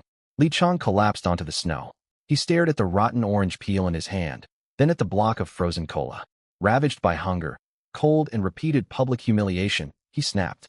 Chen Nua, I'll kill you. He jumped to his feet, gripped his blood-stained boning knife, and swung with every last ounce of strength at the vehicle's tire. Clang! Half the rusted blade shattered and flew away. Not even a scratch marred the massive reinforced tire. The violent recoil dislocated Li Chong's wrist, and the knife clattered onto snow. That futile blow acted as a signal. Dozens of broken survivors erupted. They knew they were doomed. Fear no longer held them back. Surging forward like zombies, they swarmed the combat vehicle. Open up. Hand over the food. Let us all die together. No one gets to live. Chen Nua, you let us starve. May you suffer. They clawed and hammered uselessly against the vehicle. Its 30-centimeter, thick enhanced armor shrugged off every blow from their emaciated bodies. Amid the chaos, two blood-drenched figures dragged themselves out of the entrance of Building 7. Wang Zihua and Lin Wanner. Nearly unconscious from shock and pain, Wang Zihua had roused herself at the vehicle's headlights and the shouts for Chen Nua. She had tumbled down the stairs. Lin Wanner had likewise dragged her mangled hands all the way from the basement to the central square. Both left long red trails of blood across the snow as they neared the vehicle. Fueled by rage, Wang Zihua found a last burst of strength. She clambered up the front ice, breaking plow. Deranged, she slammed her maimed palm against the window. Chen Nua, you evil little wretch. Her face pressed flat against the glass, features twisted with fury. Spittle smeared across the pane. I will come back as a ghost to haunt you. Lin Wanner lacked the strength to climb. She knelt beside the wheels. Clutching a frozen brick in her bleeding wrist, she struck again and again at the huge tire. Chen Nua, why are you doing this to me? Her features contorted in rage. I cared about you once. Why wouldn't you save me? May you be cursed. Inside the cabin, Chen Nua looked at Wang Zihua plastered against the glass, then glanced down at the screen showing Lin Wanner hammering the tire. In his past life, right here in this very residential compound, these same people had turned on him for survival. Saving them would only mean signing his own death warrant. Now the tables were turned. Safe inside his fortress, Chen Nua watched them struggle like insects. It ought to have been satisfying. Yet after observing for so long, he grew bored. Tiresome. He sighed and shook his head. He activated the external loudspeaker, drowning out all the shouting outside. I originally planned to keep you around for more episodes to pass my time. But your performances are abysmal. Nothing but weeping and cursing, such limited vocabulary. You are growing tedious to watch. The hammering and screaming outside fell silent for a split second. Everyone looked up, staring blankly at the loudspeaker mounted on the vehicle. The show's over. Time to wrap things up. Chen Nua pressed a button marked with a red lightning symbol on the left side of the control console. This activated the high-voltage electric shield built into the combat vehicle. Buzz, alongside a shrill charging hum. Countless thick blue electric arcs snaked across the metal hull of the black combat vehicle in an instant. Crackle. The survivors clinging tightly to the vehicle's exterior and pressing against the windows did not even have time to scream before they were blasted away by the high-voltage current. Li Chong was hurled more than 3 meters into the air before crashing heavily into a snowdrift far away. His hair was completely scorched, and acrid white smoke rose from his body. His limbs twitched violently twice, then he went still forever. The others met much the same fate, scattered around the vehicle. Some were dying, others had passed out. Wang Cuihua and Lin Wanner were the closest. Though they were not flung directly away, they were still caught in the surge of electricity. They clung to the last threads of life, barely breathing. The grudges from his past life were settled at last. These ungrateful leeches had survived for more than a month relying on his money and supplies. Instead of showing gratitude, they had turned on him. Such was human nature. Xiaoji, recalculate the route. Head to the first floor of Building 6. Chen Nua leaned back in his seat and ordered. Received. Route updated. Chen Nua had not yet left because he planned to pick someone up along the way. He had lived in this residential complex for a long time in his previous life, and he knew a resident named Zhang Jingguo on the first floor of Building 6. Zhang was a hardcore mechanical enthusiast, a graduate of a top, Tier 985 university with a master's degree. He once worked at a state-owned heavy industry enterprise, but was fired due to his difficult temperament. He spent all his days cooped up at home tinkering with all kinds of mechanical modifications. Chen Nua's fortress was impenetrable and stocked with an enormous array of equipment. Yet the more complex the machinery, the more regular professional maintenance it required. Although Chen Nua possessed 100-fold amplification spatial storage and faced no shortage of supplies, he had no wish to waste his time tightening bolts and repairing coils. He needed a skilled technician who would be fully loyal to him, and Zhang Jingguo was the perfect candidate. Zhang was one of the few who had not shouted accusations at Chen Nua earlier. Thanks to his self-heating hot pot meal Chen Nua had given him, he had managed to survive so far. Chen Nua turned on the external loudspeaker and called toward the ground floor window. Zhang Jingguo, I know you're alive. If you want to live, come to the window and speak to me. A full 2 minutes passed before movement appeared behind the rusted security window on the first floor. A broken wooden board used to block the wind was carefully shifted to create a narrow gap. Illuminated by the combat vehicle's headlights, Chen Nua clearly saw a gaunt face peering out from behind the window. Zhang's eye sockets were sunken, and his jaw was covered in unkempt stubble. You are looking for me. In his hands, he gripped an odd device, a construction nail gun modified to connect to a small industrial high-pressure gas cylinder, with a section of steel pipe welded onto the muzzle. At close range, this weapon could easily pierce a human skull. Seated in the temperature-controlled cabin, Chen Nua examined the makeshift weapon in Zhang's hands and nodded with satisfaction. To build such a functional defensive tool from scraps in these harsh conditions spoke volumes about his skill. Chen Nua rested one arm on the window frame and pulled a paper bag out of the storage compartment beside him. He had just retrieved it from his spatial storage. Inside was a freshly baked sweet potato. He rolled down the window slightly and held the paper bag out into the open air. Bitter winds of -40 to 50 degrees swept in, carrying the rich aroma of roasted sweet potato through the gap into Zhang's room. Clang! The nail gun slipped from Zhang's grasp and clattered onto the floor. He stood transfixed, staring at the steaming paper bag in Chen Nua's hands as if he had lost his soul. Can you maintain a nuclear fusion generator? Chen Nua looked at Zhang and asked casually. If you can, this sweet potato is yours.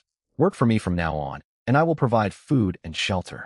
Zhang's eyes turned bloodshot. He nodded frantically, saliva dripping from his chin. Let alone a nuclear fusion generator.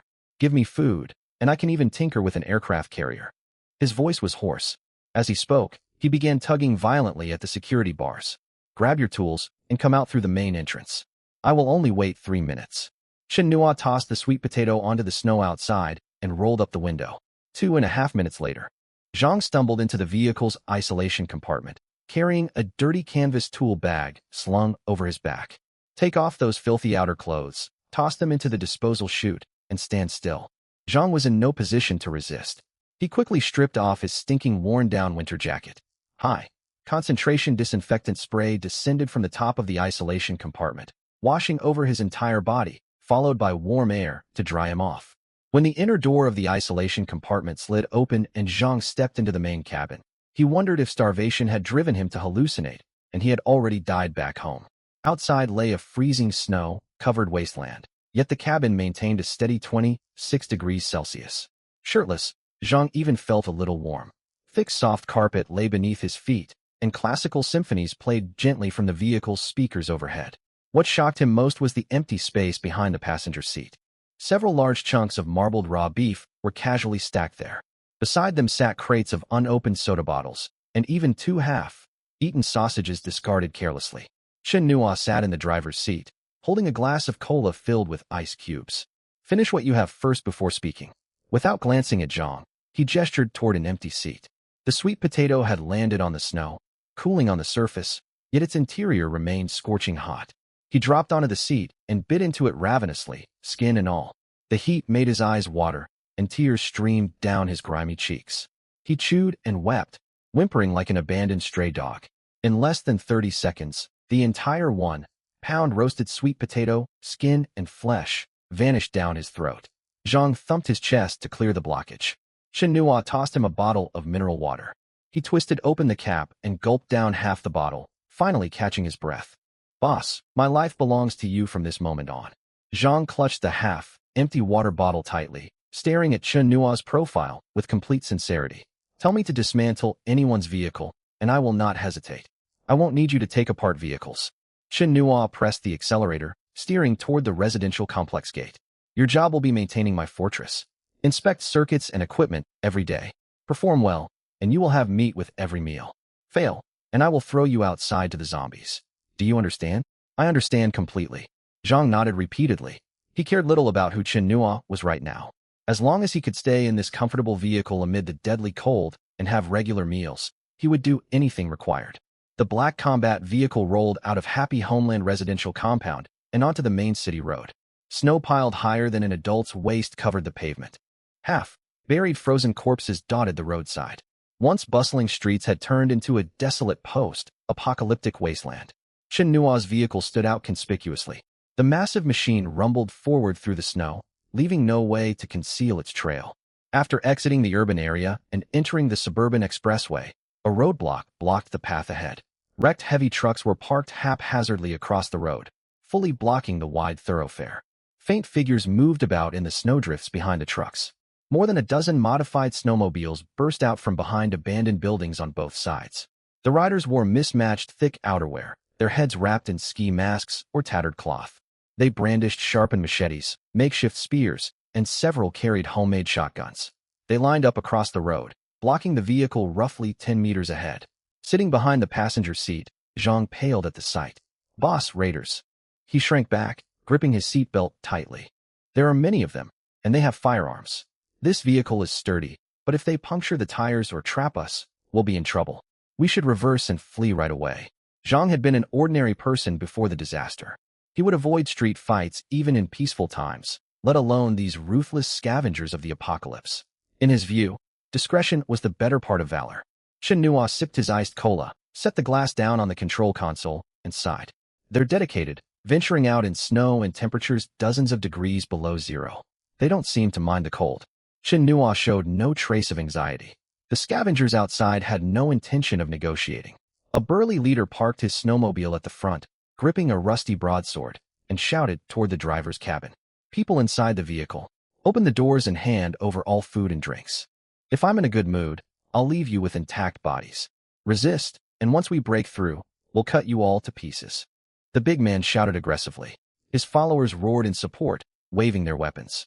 Several began hurling stones against the front ice-clearing shovel, producing loud, clanging sounds. Zhang squeezed his eyes shut in fear. Chen Nua shook his head, unwilling to waste words on them. "These people seem overheated. Let's cool them down," Chen Nua said calmly. Following his command, an armor plate slid open at the center of the vehicle's heavy roof. An automated high-pressure water cannon fitted with 3 nozzles rose into view. Chen Nua had unlocked this firefighting device through the 100-fold amplification spatial storage, originally intended to wash zombie remains off the vehicle exterior. "Lock onto targets." Chen Nua issued the command. The intelligence system immediately locked onto the dozen snowmobiles and the scavengers standing beside them. Seeing the pipe rising from the roof, the people outside assumed it was some strange new weapon and stepped back cautiously. When nothing happened after several seconds, the leader laughed and spat, putting on a show. "Brothers, move forward and smash that pipe." As soon as he finished speaking, the high-pressure water cannon fired. 3 thick streams of water surged forward at dozens of meters per second, crashing straight into the crowd. The water stored beneath the vehicle was moderately warm, but once sprayed into air of -40 degrees Celsius, everything changed instantly. Water splashed across the scavengers' bodies, heads, and faces. The sheer impact knocked several riders on the front snowmobiles off into the snow. "Water! This bastard is spraying water at us." The burly leader was soaked to the bone. He struggled to stand, still failing to grasp what was happening. Yet only 3 seconds later, something horrifying unfolded. In the extreme cold, water seeping into their heavy clothing began freezing rapidly, visible to the naked eye. Halfway through another shout, the man's lips froze shut. He stared down in horror as his cotton coat stiffened like an iron plate, thick frost spreading across his body. Run, run! Several people farther back attempted to flee, but the water-soaked snow turned into slippery ice. They slipped and crashed the moment they stepped forward. The water stream swept over them next, freezing them to the ground. In less than 10 seconds, the mob who had been shouting threats and waving blades fell silent. Every single one was frozen solid, transformed into translucent ice sculptures. Even their snowmobiles froze to the pavement, forming enormous blocks of ice. Zhang stared mutely out the window at the motionless ice figures, his mind unable to process the scene. He had expected Chen Nuo to ram them or use firearms. He never imagined such a merciless method. Chen Nuo retracted the water cannon system and pressed hard on the accelerator. The large, specially reinforced anti-slip tires rolled over the snow, charging straight toward the ice sculptures. Frozen rigid, the scavengers shattered like glass beneath the vehicle's massive weight. The heavy front bumper easily crashed through the abandoned trucks blocking the road, carving out a clear path. Chen Nuo turned the steering wheel and glanced at the trembling Zhang through the rearview mirror. Where were we? Right, resistivity of coils in a nuclear fusion generator. Continue. How do you troubleshoot overheating? Zhang's mind still felt foggy, but the professional question prompted him to sit upright instinctively. For overheating, first check the cooling circuit, then test coil insulation. I've never worked on a nuclear fusion generator, but equipment maintenance follows similar principles. Locate the fault point first. Do not start disassembling everything immediately. Chen Nuo nodded and instructed the vehicle system to record Zhang's explanation. The man lacked courage, but his technical skills were undeniable. The combat vehicle continued traveling out of the city. Buildings grew sparser, and car rooftops occasionally peeked out from beneath deep snow. Only 7 kilometers remained to the National Research Institute when the road on the vehicle's map suddenly turned red. Xiaoji, report conditions ahead. A large settlement detected 2 kilometers forward. The main road is sealed by multiple barriers. More than 1,000 individuals detected. Moments later, footage from remote exterior cameras appeared on the control console. Snow walls nearly 6 meters high lined both sides of the highway, reinforced with scrapped vehicles, steel rebar, and concrete chunks. The construction looked crude, yet such a massive project could never have been built by merely dozens of people. A wooden sign stood in the center, painted with 4 bold red characters, Mutual Aid Society Camp. 2 smaller lines of text were written underneath. All for one, one for all. Weather the crisis together, build a home together. Zhang read the words and shrank back. Boss, I've heard of this place. The disaster only started recently, but they've gathered many survivors. Anyone entering must hand over food, or work to pay their way in. Chen Nuo made a mental note and ordered the vehicle to continue forward. Behind the snow walls, over 1,000 people crowded together within the camp. Some reinforced the barriers with shovels, others tore furniture apart for firewood, and many squatted in sheltered corners, smashing frozen tree bark with stones. The bark tasted bitter and astringent, yet chewing it for long enough could ease the pangs of hunger. Several children huddled around a pot of murky hot water. Only a few vegetable leaves floated on the surface, yet the person distributing rations watched vigilantly to stop anyone stealing a sip. Several thick engineering tents stood at the camp center. Kerosene stoves burned hot inside the largest tent. 7 or 8 senior members of the Mutual Aid Society sat around a table, each with half a canned luncheon meat in front of them. The man seated at the head was surnamed Zhao, known to everyone as Brother Zhao. Before the disaster, he ran a pyramid scheme. He understood clearly the power of gathering crowds. Using his old persuasive tactics, he brought refugees together, dividing them into tiers based on how much food they contributed. Those who handed over more supplies became administrators. Those with less were assigned labor. Those with nothing had to risk their lives to earn food. Life inside the camp was harsh, yet the outside world was far crueler. The snow walls blocked the wind, and fires retained a small amount of warmth. No one dared leave lightly. A patrol member rushed into the tent without lowering the curtain. Brother Zhao, a large vehicle is approaching. It looks like military armor. Zhao set down his can and grabbed his coat, stepping outside the tent at once. The black combat vehicle halted on the highway outside the camp. Its roof towered halfway above the snow walls, and shards of ice and dried blood clung to the ice, clearing shovel. All windows remained closed. Little snow accumulated around the hull, and warm air continuously billowed from the exhaust vents. Camp residents quickly gathered behind the snow walls. Countless sallow faces pressed against gaps. Some stared at the tires, others the doors, and many watched the weapon compartment on the roof. They had no idea what lay inside, but any vehicle large enough to traverse the snow must carry fuel and food. Zhao observed the vehicle for 30 full seconds before summoning 6 guards. His first thought was to seize the vehicle. Still, he dared not attack recklessly. Whoever could operate such a vehicle either possessed powerful connections or heavy firepower. A hasty attack would only lead to heavy casualties. Soon after, 6 guards pushed open the camp gate and walked onto the highway carrying shotguns. The leader raised a loudspeaker and shouted, "Vehicle ahead, attention. This area falls under the administration of the Mutual Aid Society. To pass through, you must pay a camp construction fee." While the ice-breaking shovel could crash through the abandoned vehicles blocking the road, rows of welded steel rails were buried within the snow barrier, with anti-armor trenches stretching out behind them. A full-on charge would get them through, no doubt, but it would leave scratches all over the front of the vehicle. Scuffing the paint job just to deal with a bunch of road extortionists wasn't worth it. Chen Nua switched on the external loudspeaker. "How much are you charging?" Hearing a reply, the guard gained confidence. "Supplies are tight these days, but our toll is fair. Hand over 500 gene of grain, or 200 liters of fuel, and we'll move the roadblock right away." Chen Nua glanced at the snow barrier outside. "Did you build this road?" The guard froze for a moment, then straightened his back. "We didn't, but it's under our control now.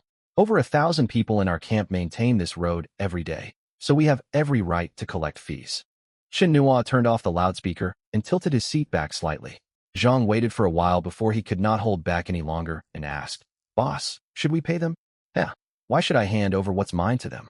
With that, Chen Nua gave Xiaoji the order to stop the vehicle. The combat vehicle advanced several dozen meters before pulling sideways to a halt 10 meters outside the camp gate, blocking half the highway. The automatic parking system engaged at once, and stabilizing brackets extended from all sides of the vehicle, digging firmly into the snow. The camp guards waited and waited, receiving no payment from Chen Nua. They shouted repeatedly, yet there was no further response from inside the vehicle. 10 minutes later, a storage compartment on the side of the combat vehicle slid open. Chen Nua changed into a heated cold-proof suit and stepped down via the lift platform. Zhang wanted to follow him out, but Chen Nua pushed him back into the vehicle. "Stay here and watch the equipment. These people outside aren't much of a threat. I can handle this alone. You'll only get in the way if you come out." Right after that, Chen Nua hauled out a huge wind-resistant barbecue grill from the storage compartment, followed by foldable tables and chairs, a gas canister, and a crate of charcoal. The automated weapons mounted on the roof rotated continuously, keeping their sights trained on the camp gate. Members of the Mutual Aid Society gathered nearby, yet none dared step out from behind the snow barrier with the gun barrels aimed their way. Chen Nua lit the charcoal, then pulled a basin of marinated mutton out of an insulated cooler. The mutton was cut into neat cubes, brushed with oil, and seasoned with onions and spices. He lined skewers of meat along the grill. Oil dripped onto the embers, sending flames surging upward. A few minutes later, the mutton began to brown. Chen Nua sprinkled cumin and chili powder over the meat. Though the grill blocked most of the wind, the savory aroma drifted through the camp gate regardless. Silence quickly fell behind the snow barrier. The patrolling guards stopped shouting. They edged closer, and the wait grew all the more agonizing.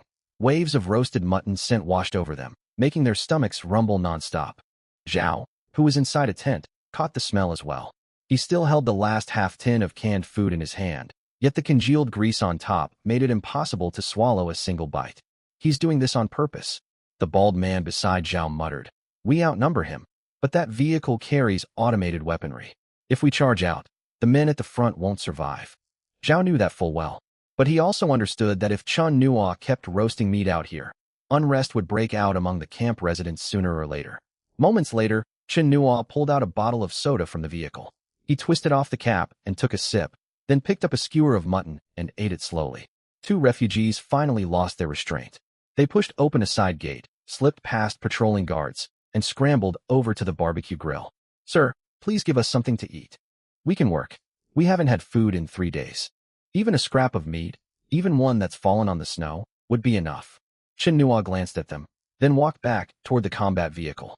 The refugees thought he was going to fetch food, and immediately dropped to their knees in the snow to kowtow. But when Chen Nua returned, All he carried was a tablet wrapped in a heating sleeve. He handed the device over and tapped the screen to launch a downloaded cartoon. On the display, Tom chased Jerry all around a house, swinging a frying pan. No free meat for begging. But I'm offering the complete collection of Tom and Jerry for free, high definition, to bring a little comfort to your weary spirits. On screen, Tom had just been slammed into a wall by the frying pan, yet the two refugees could not bring themselves to laugh. They knelt in the snow, surrounded by the rich aroma of mutton, with nothing to watch but a frantic blue cat. One of them swallowed hard and reached toward the grill, but the roof-mounted weapons immediately swiveled to lock onto him. The cartoons are free, but the mutton isn't.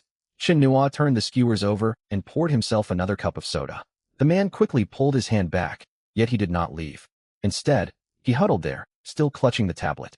The animation could not fill their bellies, but the tablet's heating sleeve warmed their hands. In the current harsh environment, even a heating sleeve was an invaluable luxury. The two huddled together watching Tom and Jerry, their stomachs growling louder than the explosions on screen. Chaos erupted behind the snow barrier. Groups of refugees crowded near the gate. Some shouted in anger, others wanted to venture outside. He may not hand out meat, but you never share anything with us either. What happened to the grain we turned over? Why does Zhao get canned food every single day? We're all starving to death. Who cares about controlling the road anymore? Several guards raised shotguns, yet none dared open fire. They only had a dozen rounds of ammunition. If they killed anyone, the 1,000 residents of the camp would turn on them instantly. Inside the largest tent, Zhao snapped the lid back onto his canned food. Veins bulged on the back of his hand. He had to force Chinua to back down. The 500 gene of grain was valuable, but maintaining order within the camp mattered far more. If someone could pass through without paying the toll today, no one would obey his rules tomorrow. Beyond that, the combat vehicle held enough food, fuel, and weapons to let him keep control of the camp. Zhao pulled on a tattered overcoat and wrapped strips of cloth around his waist. The look made him seem less imposing, creating the illusion that he endured hardship alongside the refugees.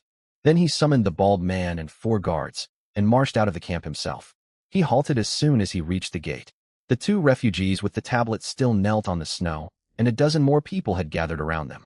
No one dared approach the grill, so they simply stretched their necks to inhale the scent. Everyone get back, Zhao said, suppressing his anger. Times are hard, but the camp will not abandon anyone. If we stand united, we will all eat again someday. An elderly woman held her child tight and whispered, "Will we get rations tonight?" Zhao offered no answer, ordering the guards to herd everyone back behind the snow barrier.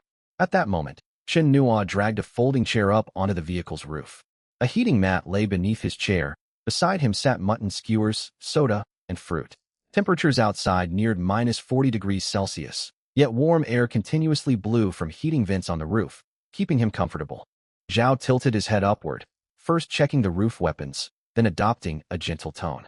"Brother, I don't know who you are, but surviving this disaster has been hard for everyone. You have such an outstanding vehicle and ample supplies, which means you possess great capability." Shin Nua bit off a piece of mutton and listened calmly. Zhao went on, "The greater your ability, the greater your responsibility. Over 1,000 fellow survivors inside the camp are going hungry, including many elders and children.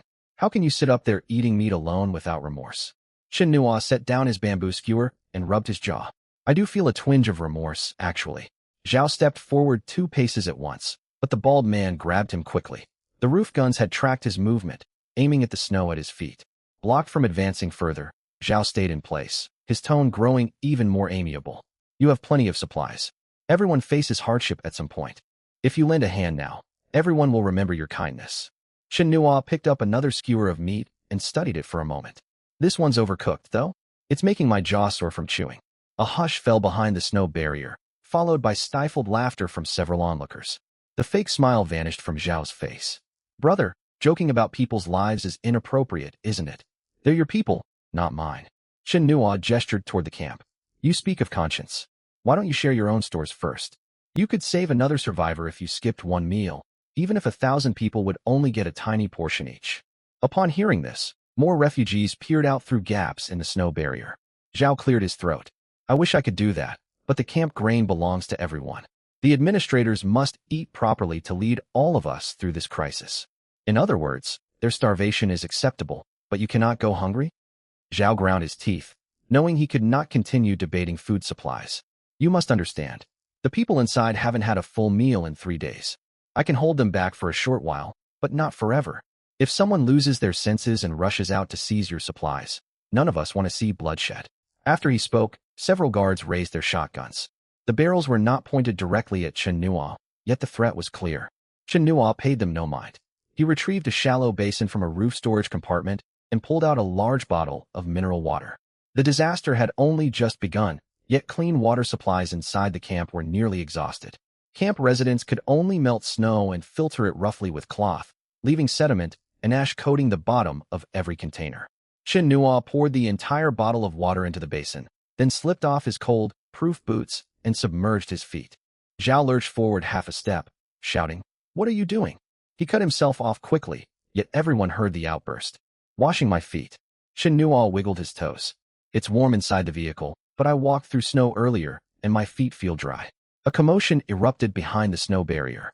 Some refugees had not tasted clean drinking water in days. Yet Chen Nuo used pristine water to soak his feet. A young refugee leaned against the snow wall and tried to lick ice hanging from the eaves, only to be shoved away by a guard. Zhao stared at the basin of water, his chest heaving rapidly. "You cannot waste supplies like this. That basin of water could save multiple lives." "Is that so?" Chen Nuo scrubbed his feet gently. "It's my water. I can use it however I choose." "You mentioned potential riots? I didn't catch that clearly. Why don't you send those 1,000 people out here right now?" Weapon bays on both sides of the roof slid open, and 4 heavy machine guns rose into position. All the guards at the gate lowered their firearms. They were familiar with shotguns and crude explosives, yet they had only seen automatic weapons on television. Chen Nuo dried his feet with a towel and pulled his boots back on. Even 1,000 people would not last long against these guns. Zhao said nothing in reply. In the short span of their exchange, the bald man had edged behind him, and the other guards were slowly retreating toward the camp gate. "One more thing." Chen Nuo lifted the basin of foot wash water.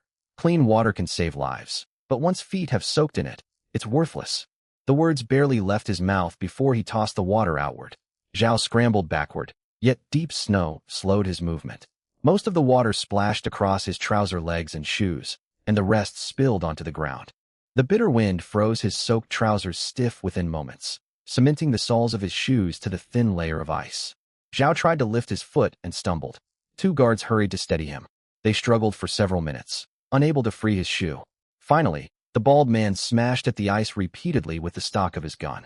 Minutes passed before Zhao wrenched his foot free, leaving his sock trapped in the ice. His bare foot stung with cold in the snow, and he dared not linger any longer. "Mark my words." Zhao spat out the threat before guards dragged him back into the camp. By the time Zhao was carried back to his tent, his right foot had gone numb from the freezing temperatures. Still worse than the physical pain was the sound of quiet laughter rippling through the camp. Several guards hung their heads, no one daring to mention what had just happened. The bald man fetched half a basin of warm water and wrapped cloth around Zhao's foot. After more than 10 minutes of effort, circulation slowly returned. Once he recovered, Zhao kicked the basin over.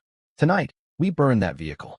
The bald man had suspected this would be his plan, yet he hesitated for several seconds upon hearing the order. "It's fitted with automated machine guns. Anyone who gets close will be killed instantly. Heavy snow is coming tonight." Zhao gestured toward the tent exterior. "The wind is picking up. Snow will cover the surveillance cameras sooner or later. Here's what we'll do. You lead men through the drainage ditch to circle around the rear. First hit the wheels with Molotov cocktails, then block the exhaust vents." The plan sounded straightforward, but the bald man did not agree immediately. He had followed Zhao for 2 years. He knew where the camp grain stores were hidden, and exactly how much food Zhao hoarded privately. But he could not even name the heavy weapons mounted on that combat vehicle. Seeing his hesitation, Zhao dragged a wooden crate out from under the bed and pulled out 20 cans of luncheon meat. "Pull this off, and every man gets 1 can. The rest of the supplies recovered from the vehicle will be split 10% your way." The bald man stared at the cans for a few seconds, said nothing, and lifted the crate away. In the end times, almost everything can be bought. If something cannot be purchased, the price simply has not been high enough. At 2 o'clock that night, all lights inside the camp went dark. Heavy snow blanketed the highway. 20 figures slipped out through a side gate beside the snow barrier. Clad in white plastic rain ponchos, they carried iron bars, axes, and glass bottles filled with gasoline. Snow might obscure the cameras, yet Chen Nuo's thermal imaging scans worked unimpeded by the blizzard. Inside the combat vehicle, Zhang held a thermos and watched 20 glowing red signatures on the monitor. Boss, they've actually come. 30 were expected. Only 20 showed up. Chen Nua leaned back in his seat and picked up a slice of watermelon. Looks like not everyone is willing to risk their lives for a little food. On screen, the attackers split into 3 groups. 6 men climbed into the drainage ditch beside the highway to circle toward the rear of the vehicle. 8 crept along snow piles toward the front, while the remaining 6 lay low in the snow, Molotov cocktails with lit cloth fuses held ready. Chen Nua pressed a switch on the control panel. Dozens of spray nozzles rose from the snow surrounding the combat vehicle. Yellowish, green fog billowed along the ground, shrouding a 20-meter radius. The bald man, leading the charge, raised his arm to throw his Molotov cocktail when a sharp, bitter mustard scent flooded his nostrils. He sneezed violently, dropping the flaming bottle straight into the snow. What is this stuff? Some men clutched their noses and turned to run, only to crash into one another. Others collapsed in the snow retching, and 2 tumbled into the drainage ditch, curling up and coughing uncontrollably. Tears and mucus streamed without cease. The fog was not lethal, yet inhaling even a small amount hurt far worse than swallowing a mouthful of raw mustard. In an instant, every floodlight mounted on the vehicle switched on. The highway lit up as bright as daylight. The 20 attackers had nowhere to hide, forced to kneel in the snow, racked by coughing fits. The vehicle's roof loudspeakers powered on as well. Chen Nua queued up a song, its melody carried by the wind over the snow barrier, waking every resident of the camp. People inside the camp could not see exactly what was happening, yet drawn by the noise, they crowded against the barrier and peered out through gaps. Chen Nua changed into his cold, proof suit and stepped out through the side door. He held a mug of warm milk and walked slowly toward the bald man. Coming out to pay me a visit in the middle of the night at your age. I'm almost embarrassed. The bald man lacked the strength even to curse, only able to retch on the snow. Chen Nua scanned the group, then deactivated the fog dispensers. The haze drifted away in the wind, yet none of the 20 dared stand. The roof weapons remained locked on them. Anyone who moved first risked being shot. Zhang hauled a cardboard box out of the storage compartment and set it down beside Chen Nua. The box bore a striking image of braised beef. 24 packs of Master Kong braised beef instant noodles. Chen Nua patted the box. I'm a reasonable man. Since you've come calling with Molotov cocktails, I shouldn't send you away empty-handed. Every attacker fixed their gaze on the box of noodles. They counted as Zhao's most trusted men, yet these days they only received 2 thin bowls of porridge each day. Most of them had not seen instant noodles in nearly a month. Whoever goes back and knocks out both of Zhao's front teeth to bring to me gets this whole box of noodles. The group, previously huddled together, slowly spread apart. The bald man wiped mucus from his face. Don't listen to him. He's trying to turn us against each other. You can pass it up if you want. A shorter man pushed himself upright, gripping his axe. The bald man kicked him hard, sending him sprawling into the snow. But that kick made up everyone else's minds. Zhao was only offering 1 can of meat. Chen Nua was offering 24 packs of noodles. And only the first person to return with the teeth would claim the prize. The game starts now. First come, first served. Chen Nua raised his hand. The roof weapons swung away to either side, clearing the path leading back to camp. Surprisingly, the bald man sprinted forward first. The rest ignored their coughing and chased after him, clutching their weapons. Patrolling guards tried to block them, but recognizing Zhao's loyal men rushing back, they froze, confused about what was unfolding. The bald man kicked open the door to the largest tent. Zhao had only recently fallen asleep and was just sitting up when an iron bar slammed against his bed frame. What are you doing? Sorry, brother Zhao. The bald man offered no further explanation, swinging the bar toward Zhao's jaw. Zhao raised his arms to block the blow and tumbled off the bed. The other 19 men surged into the tent. Some jostled to take the bald man's place, others pinned Zhao down, and several fought each other, desperate to be the first to retrieve the teeth. 24 packs of noodles were more than enough to spark bloodshed. Chaos spread through the camp. Seeing the leadership tearing each other apart, refugees rushed toward the supply tent. A few guards posted to watch the warehouses raised their shotguns, only to be tackled from behind. The food belongs to us by right. Someone shouted, and hundreds of people charged forward at once. Tents were torn apart in no time, and wooden crates filled with grain were dragged out. Only more than a dozen sacks of mixed grains and dozens of cans remained inside. Yet that was enough to send the entire camp spiraling out of control. 10 minutes later, Baldy crawled out from under the collapsed tent. Blood still trickled from his nose, and clutched in his hand were 2 blood-stained front teeth. But he had run barely more than 10 meters when the mob caught up to him. Leave the teeth behind. Baldy swung an iron bar over his shoulder as he ran, then kept sprinting toward the camp exit. Nearby, Brother Zhao lay beside a broken bedboard, his mouth filled with blood. He tried calling for someone to help him up, yet all the bodyguards who used to hover around him had vanished. Some scrambled for the cans. Some chased after Baldy. Others busied themselves smashing open crates where he'd hidden private stockpiles. The rules he'd set no longer meant anything to anyone. Beside the combat vehicle, Chen Nua sat back down on a folding chair and poured some hot milk into his mug. Old Zhang stood beside him, watching torches topple one after another within the camp. Boss, are you really going to give him the instant noodles? I gave my word, so of course I will. Chen Nua picked up a spare pack of instant noodles and glanced at the packaging. 1 carton of instant noodles in exchange for 2 teeth. It's a good deal. When Baldy burst out of the camp, half his face was covered in blood, still clutching the 2 teeth. A dozen men chased close behind, wielding iron bars and axes dusted with snow, none willing to back down. Chen Nua sat atop the vehicle roof. When Baldy drew near, he spoke. Hand over the teeth, and the instant noodles are yours. No tricks. Baldy dropped the teeth onto a tray, grabbed the cardboard box, and fled without uttering a single word. In times like this, wasting even 1 second meant disrespecting food. The pursuers immediately changed targets. Instead of chasing for the teeth, they swarmed around the carton of instant noodles and began fighting all over again. Old Zhang clicked his tongue as he watched, holding his thermos and sighing. Boss, these people used to listen to Zhao. Now they listen to Master Kong. Chen Nua turned off the searchlight on the roof and shifted his gaze towards several gray buildings deep inside the camp. He had stopped here never merely to watch Brother Zhao suffer humiliation. The ongoing frigid temperatures were already threatening countless lives. Worse still, some people would turn into feral creatures for unknown reasons. Even with all the efforts of the authorities, aid could not reach everyone. The longer the crisis dragged on, the more people would have to rely solely on themselves. Those buildings in the rear housed a National Biological Research Institute, staffed by a top-tier research team before the disaster struck. Public records listed the lead researcher as Su Jin, whose field of focus was biological gene analysis. She was exactly the person Chen Nua sought.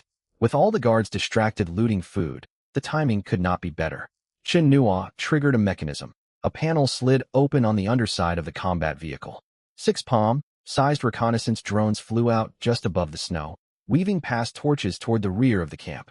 The ground entrance was buried under snow, and dents marked the lock where someone had tried to break it open. The drones circled once, slipped inside through rooftop ventilation vents, and navigated down the ventilation ducts to scout ahead. Chen Nua stared at the monitor, the audio filled with the hum of fans and clanging metal. The first underground level was empty.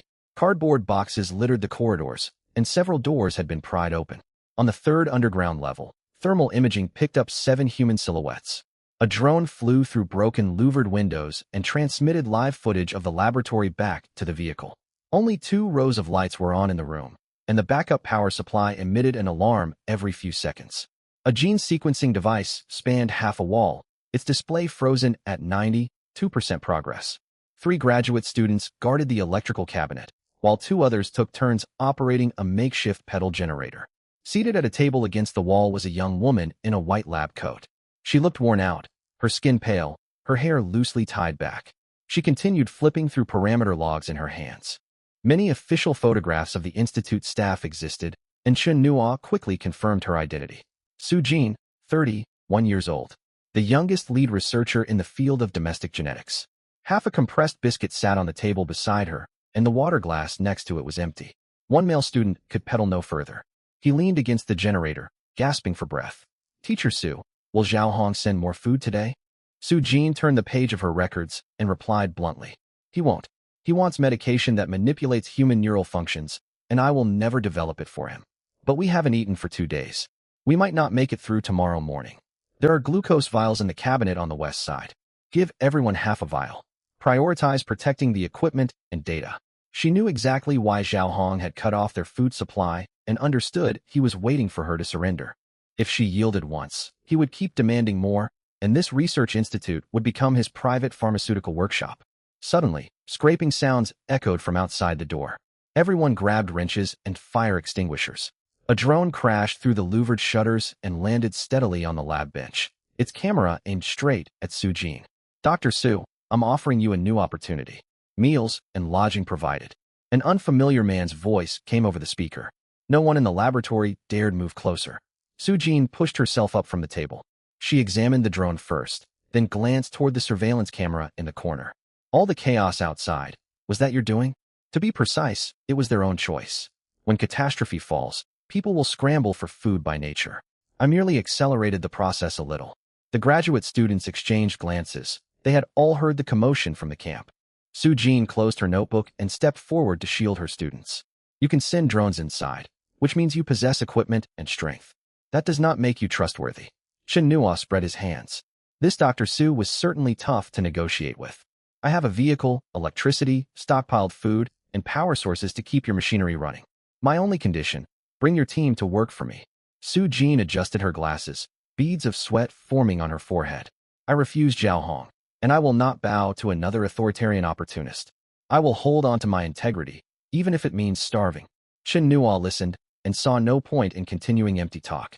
The drone flew back into the ventilation duct, and soon the clink of mechanical claws echoed through the laboratory. Seconds later, it returned, carrying an insulated food container and setting it down on the table. As the lid opened, the rich aroma of spicy crayfish rose with steaming heat. Glistening red broth bubbled gently, topped with thick layers of minced garlic and chili peppers. The young man who had been pedaling the generator swallowed hard, his stomach rumbling loudly. A female student turned her head away, yet kept inhaling the scent. After 2 days without food, nobody could pretend to remain indifferent in front of this container of crayfish. Su-Jin stared at the food for several seconds and held out her notebook to block a student's reaching hand. Don't touch it. We need to figure out exactly what he wants first. She swallowed hard herself, yet her tone remained firm and clear. Do you believe simple food can buy scientific truth? You have a point. Very well, forget it. Chen Nua pressed a control button. Mechanical claws gripped the container and carried it toward the waste bin. Every student's gaze followed the box, disappointment plain on their faces. They all looked as if they wanted to speak, yet held their tongues, waiting for Su-Jin's call. The container hovered above the bin opening, and the claws began tipping it downward. Wait! Su-Jin rushed forward in 2 strides, grabbed the drone, and pressed it back onto the lab bench. Weak from hunger, she swayed unsteadily, yet guarded the food container tightly as she stared up at the camera. You said meals and lodging are included. Will we have an independent laboratory? Inside the combat vehicle, Chen Nua leaned back in his seat and smiled with satisfaction. Su-Jin did not rush to eat. Holding the container tightly, she clarified all terms first. I need to know who controls the independent laboratory. How will research data be used? If you order me to develop drugs that harm people, I will halt all work immediately. Chen Nua chuckled and transmitted footage of the vehicle's storage hold to her screen. Shelves lined with boxes of food, unopened mobile lab modules, spare generators beside barrels of fuel. The laboratory will be under your management, but research projects must benefit me. We may share data. No harmful substances will be developed. If you wish to leave someday, simply repay the cost of the food I have provided. Su-Jin stared at the screen for a long time before releasing the drone. I only agree to move my team for now. Whether we maintain long-term cooperation depends on your future actions. No hurry. Eat first. Chen Nua activated the controls. The other 6 drones flew through the ventilation shafts, each carrying 1 food container. 7 servings. Finish eating, pack up all data and samples. I will come to collect you. Though the students still waited for Su-Jin's formal confirmation, the smell of braised pork over rice had filled the laboratory. She picked up chopsticks and told everyone to eat slowly. Soon the room was filled only with the sound of chewing. Meanwhile, on the other side of the camp, Zhao Hong counted what resources he still had left. He had lost 2 teeth, most of his grain warehouse had been looted, and 20 of his most trusted men had turned against one another over a carton of instant noodles. A dozen armed guards remained by his side, yet every few minutes one would ask when more food would be distributed. If Zhao Hong failed to deliver, mutiny could break out at any moment. Zhao Hong pressed a towel to his mouth and paced inside the tent. He then ordered his men to clear the square. Even if Chen Nua planned to take the institute researchers away, he had to retain control of the camp. If he failed to rally the crowd before dawn, even his gate guards would desert him. Before 9 o'clock, the camp's metal loudspeakers crackled to life once more. Zhao Hong announced a meeting. Anyone who attended would receive a bowl of thick porridge at noon. Refugees filed out of tents. Some clutched stolen cans, their clothing stained with blood. These people under Zhao Hong's rule had fought violently among themselves the night before, Yet after looting food, they acted as if nothing had happened. None dared leave the safety of the camp. Zhao Hong climbed onto a platform built from wooden crates. He had changed into a clean cotton coat. The gap left by his missing teeth made him lisp, forcing him to speak slowly.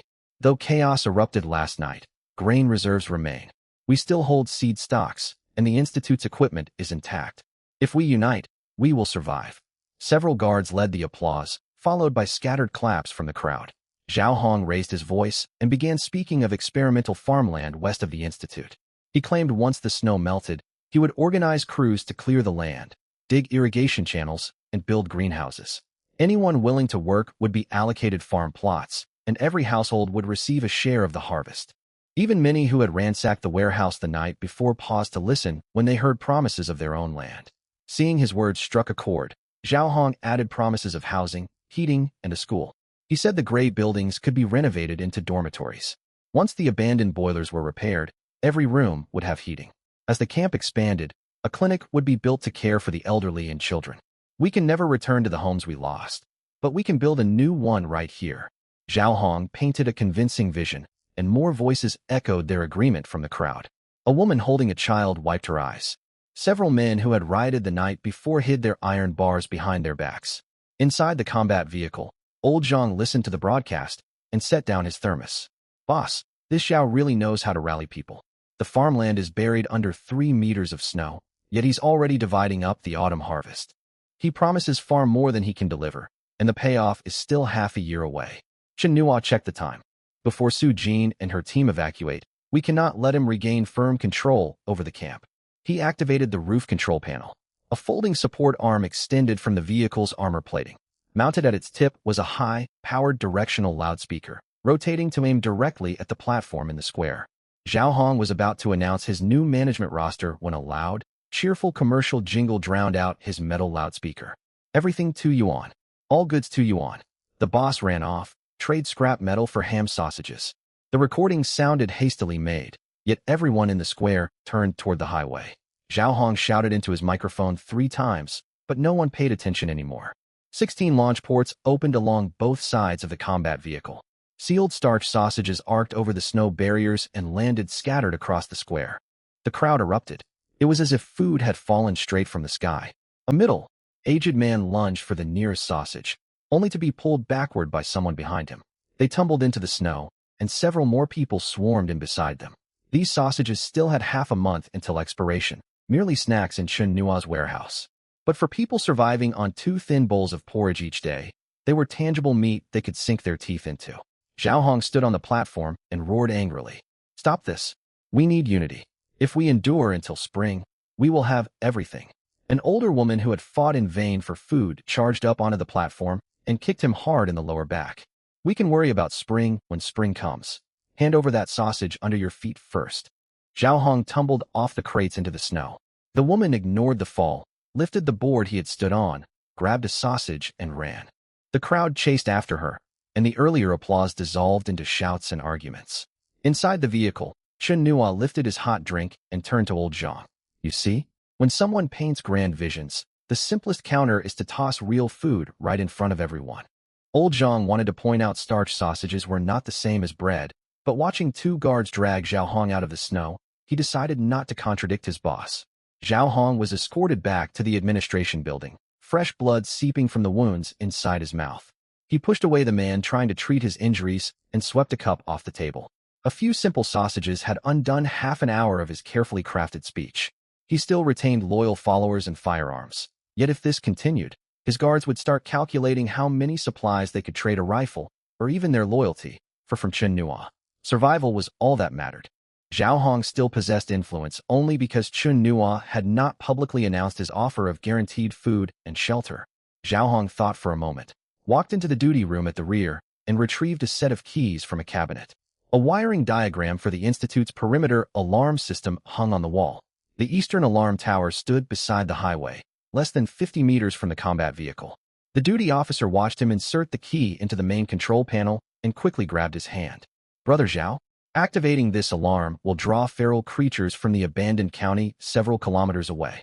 The snow barriers hold humans back, but they cannot stop hundreds of them. If we do nothing, once he takes Su Jin away and these people rise up, We won't survive tonight. Zhao Hong pulled his hand free. Seal the east gate. Everyone retreat into the gray buildings. Only run the alarm for 10 minutes. Either that vehicle leaves, or it will draw the horde away from us. The duty officer tried to argue further, but 2 guards raised their guns at the doorway. He gritted his teeth and connected the backup power supply. The eastern alarm tower sprung to life. A shrill alarm carried across the camp toward the abandoned county several kilometers away.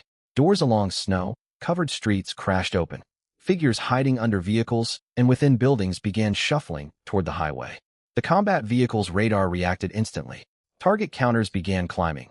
19, 40, 7, 93, 166. The numbers on the radar kept rising. While the front line held just over 100 creatures, movement appeared on every street in the county. 300, 700, 1600. Minutes later, red target markers crowded together on the screen, advancing along the highway toward the camp like an army of ants. These feral creatures normally moved slowly, tracking by scent alone, yet the piercing alarm gave them a clear signal to follow. Old Zhang sat upright, holding his thermos with the lid still unscrewed, unable to take a single sip. Boss, that Zhao just summoned every feral creature in the county straight to us. Chen Nuo let out a cold huff. In his past life, he had faced hordes numbering tens of thousands. A few thousand posed no real threat to him. More importantly, no feral creature could breach his armored vehicle. The ones who would suffer were the refugees trapped between the combat vehicle and the camp. The camp's east gate was being pulled shut. A dozen guards secured the bolt with heavy chains and parked 2 trucks behind the gate as additional barriers. Hundreds of refugees remained trapped in the outer tent zone. Some realized the danger and dragged their children inward, yet guards blocked the passage with raised guns. Zhao's orders: everyone stays outside. Why? You're the ones who triggered the alarm. A man lunged toward the gate and was struck down by a gunstock. The crowd behind him kept pushing forward, shoving his body against the barrier. From the second floor of the gray building, Zhao Hong pressed the towel to his mouth and shouted indistinctly. Everyone outside must hold the snow barriers. Survive this night, and each household will receive 10 gene of grain. His words broadcast across the camp, yet no one was willing to listen this time. The refugees understood the truth. There were no weapons beyond the snow barriers, and no safe retreat inside. Holding the camp meant sacrificing their lives to buy time for those sheltered within the gray buildings. Open the gate. My wife is still out there. One guard dropped his rifle and reached for the chains, but a man beside Zhao Hong fired a warning shot. The bullet struck the concrete at his feet. Anyone who unlocks the gate can go outside and join them. The guard froze. He glanced toward his wife and the crowd, then bent to pick up his rifle once more. Refugees packed against the iron gate, shouting, begging, wailing. The guards behind the gate stared at the ground, heads hung low. Old Zhang stared at the surveillance feed and asked anxiously, Boss, are we really going to leave them be? If we open the east gate, the horde will surge through the gap. Everyone sheltered inside the camp will be killed as well. Chen Nuo pulled up the camp's floor plan. 6 reconnaissance drones were still inside the research institute, and Su Jin's team had not yet finished transferring the data. Secure the passage leading to the research institute first. We need a path if we want to rescue anyone. Shouting won't accomplish anything. Old Zhang understood and began plotting a return route for the reconnaissance drones. Soon, the first wave of zombies appeared at the end of the highway, followed by a second, then a third. They clambered out of the snow. Some were missing arms, others still wore shopping mall staff uniforms. They stumbled repeatedly as they ran, yet kept advancing, trampling over their fellow creatures. The snow wall on the east side fell first. Several zombies scaled the wall, lunging into the crowd with grotesque, twisted jaws, mumbling indistinct sounds. Guards fired from inside the gate. Bullets sailed over the refugees and into the horde, striking 2 people who failed to take cover. Once gunfire erupted, chaos erupted outside the compound. Some people scrambled into tents, others blocked doorways with planks of wood, while a few knelt before the gate, begging Zhao Hong to let their children inside. But firing stopped abruptly within the gate. The guards began to retreat, abandoning everyone outside to their fate. Zhao Hong set down his binoculars and spoke to the duty officer. Seal off the first floor of the gray building. Move all firearms and food up to the second floor. The duty officer stared outwards, his lips trembling. He forced out a question anyway. Brother Zhao, what about those people out there? The longer they hold the zombies off, the more time we gain to survive. Zhao Hong turned to head into the building, glancing back to add one more warning. No one breathes a word about what happened today. Anyone who leaks it can go outside and take their place. It's all recorded. The audio came through crystal clear. Chen Nuo stared at the footage on his device, capturing the refugee's falling victim outside. Brother Zhao, where's half of your so-called community with a shared future for mankind? Did the zombies kick them off the planet? Several people glanced toward Zhao Hong, quickly averting their gazes for fear of being noticed. Only moments earlier, he had spoken of rebuilding a home together. Now the people outside the gate were nothing more than disposable distractions. No matter how grand this settlement became, there might never be a place for them. Zhao Hong tore off the towel over his mouth. His wound had started bleeding again. Chen Nuo, if you're so clever, why don't you go save them yourself? Sitting in your vehicle making snide remarks takes no courage. You activated the alarm, and you locked the gate. Now you expect me to clean up your mess. Chen Nuo zoomed in the camera feed, capturing Zhao Hong standing at the window. I have a terrible memory, so I record everything. From now on, anyone thinking of following Zhao Hong can watch tonight's welcome treatment. Furious, Zhao Hong grabbed his rifle and fired several shots out the window. Every bullet struck the vehicle's armor without leaving a scratch. The gunfire only drew more zombies. Dozens circled around the snow wall and charged straight for the vehicle parked on the highway. Old Zhang shrank back into his seat.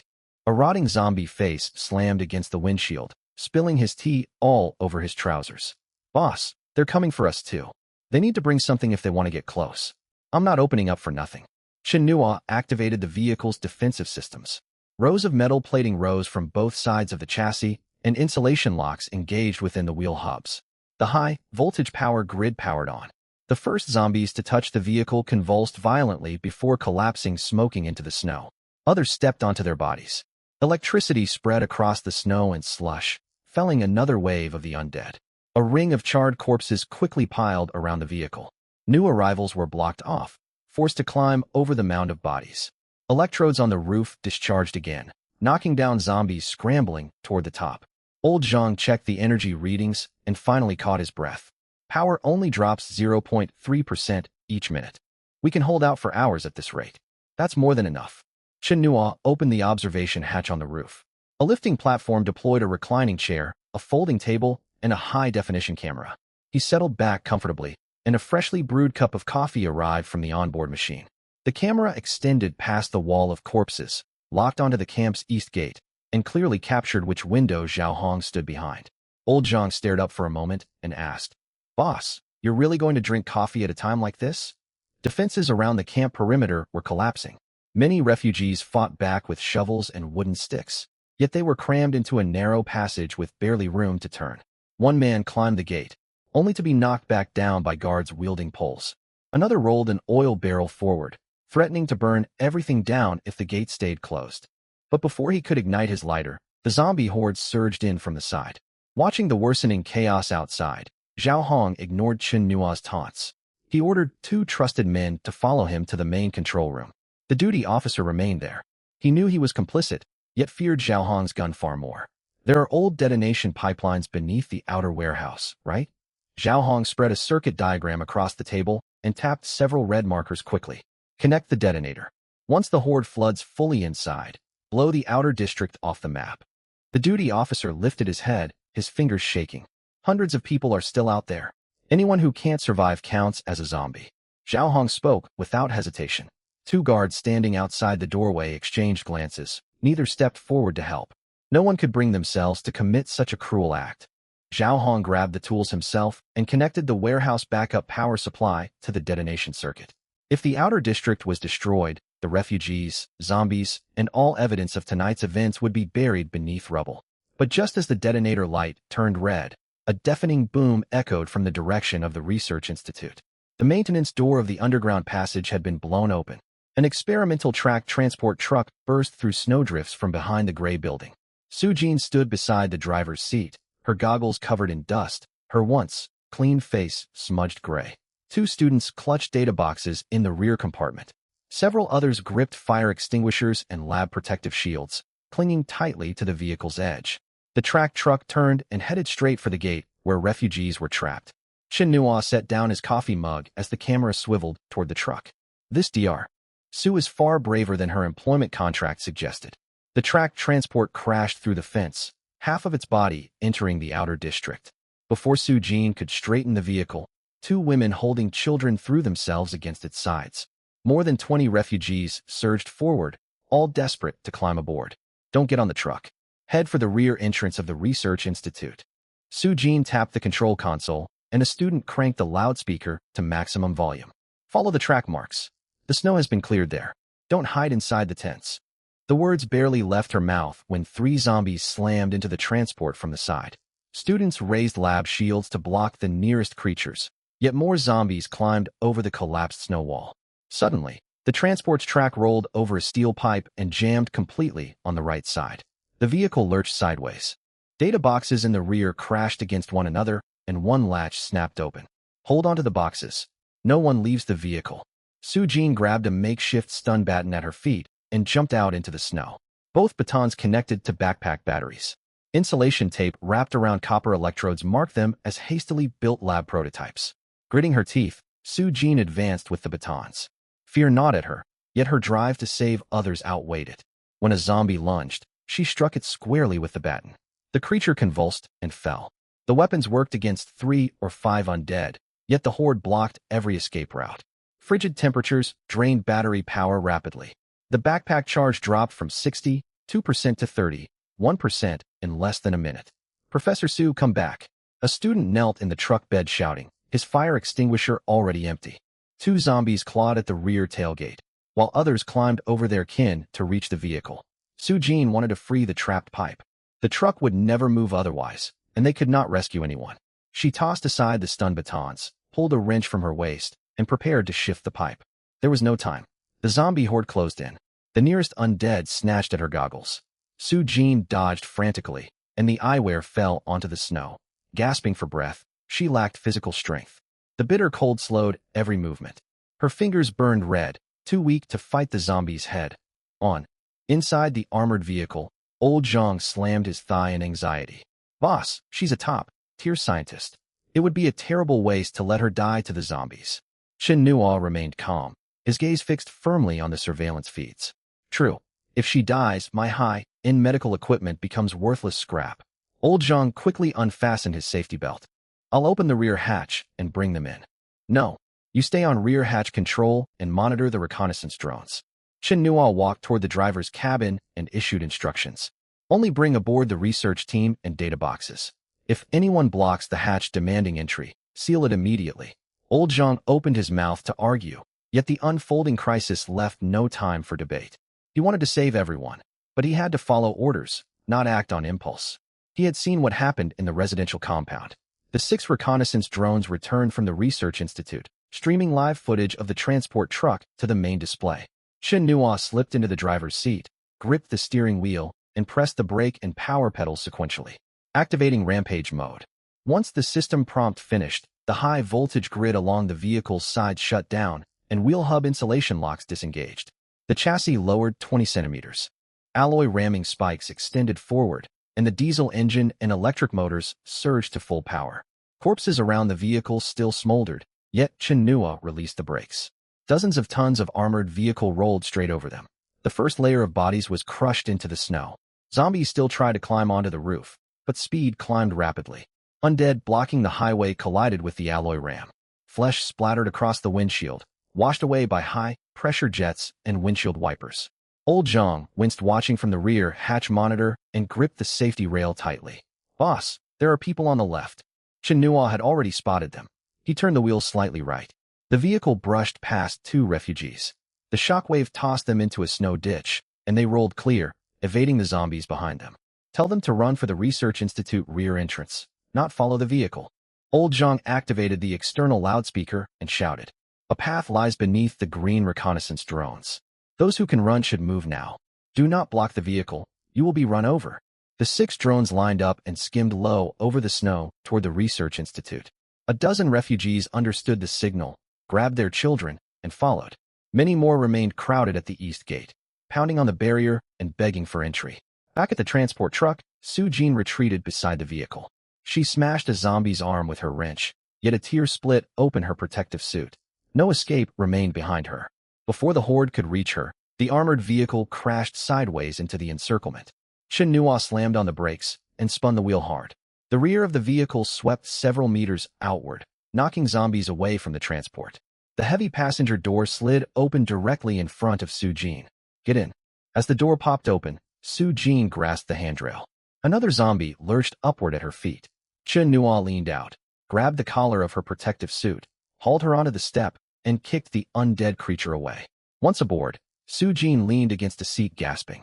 Only one lens remained on her broken goggles, yet she ignored it, turning immediately toward the students on the transport truck. "They're still out there," she warned. Chen Nua replied flatly, "Don't worry." Meanwhile, Old Zhang maneuvered the vehicle's rear toward the transport. 2 armor panels lowered to form a short ramp. 3 students pushed the data boxes across first. The rest held shields to guard the flanks, and all climbed into the armored vehicle soon after. The moment the final box cleared the hatch, Old Zhang hit the close switch. Armor slammed shut instantly. 2 pursuing zombies crashed against the exterior and were thrown aside as the vehicle accelerated. Su Jin finally sank into a seat. Her hands shook so badly, she fumbled twice trying to fasten her seatbelt. Chen Nuoi reached over, clicked the buckle into place, and tossed a water bottle onto her lap. "Thank you for saving us." She took a sip of water. Though still short of breath, her gaze drifted back toward the window. "So many refugees are still trapped by the gate. Can you bring them along too?" Chen Nuo rolled his eyes. He was no saint. For all its size, this armored vehicle carried limited capacity. "Doctor, this vehicle has a strict passenger limit. I'm not running a public bus. I came here to settle scores. No one pays me to play savior." Su Jin gripped the water bottle and fell silent. Outside, another person fell beneath the zombie horde. Seconds later, she pointed toward the research institute. "They can work. The test fields need snow cleared, perimeter walls need repair, and generators have to be moved." Chen Nua glanced at her, then shifted gears. "Very well. That's worth considering. Here's the deal.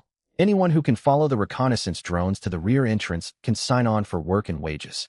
Don't ask me to circle back and pick people up one by one. That's non-negotiable." Chen Nua had a simple mindset. If these people could prove useful, they earned a chance to survive. The vehicle turned around. Instead of heading for the research institute, it aimed toward the eastern side of the camp. The alarm tower continued blaring, drawing more zombies from deep within the county town. Zhao Hong stood atop the inner wall platform with his guards. When he saw the armored vehicle break through the horde, he nearly dropped the detonator into the snow. Chen Nua pressed the external horn. "Zhao Hong, I've retrieved my people." He glanced at the distant alarm tower, then locked eyes with Zhao Hong on the wall. "Now, let's deal with this noise pollution."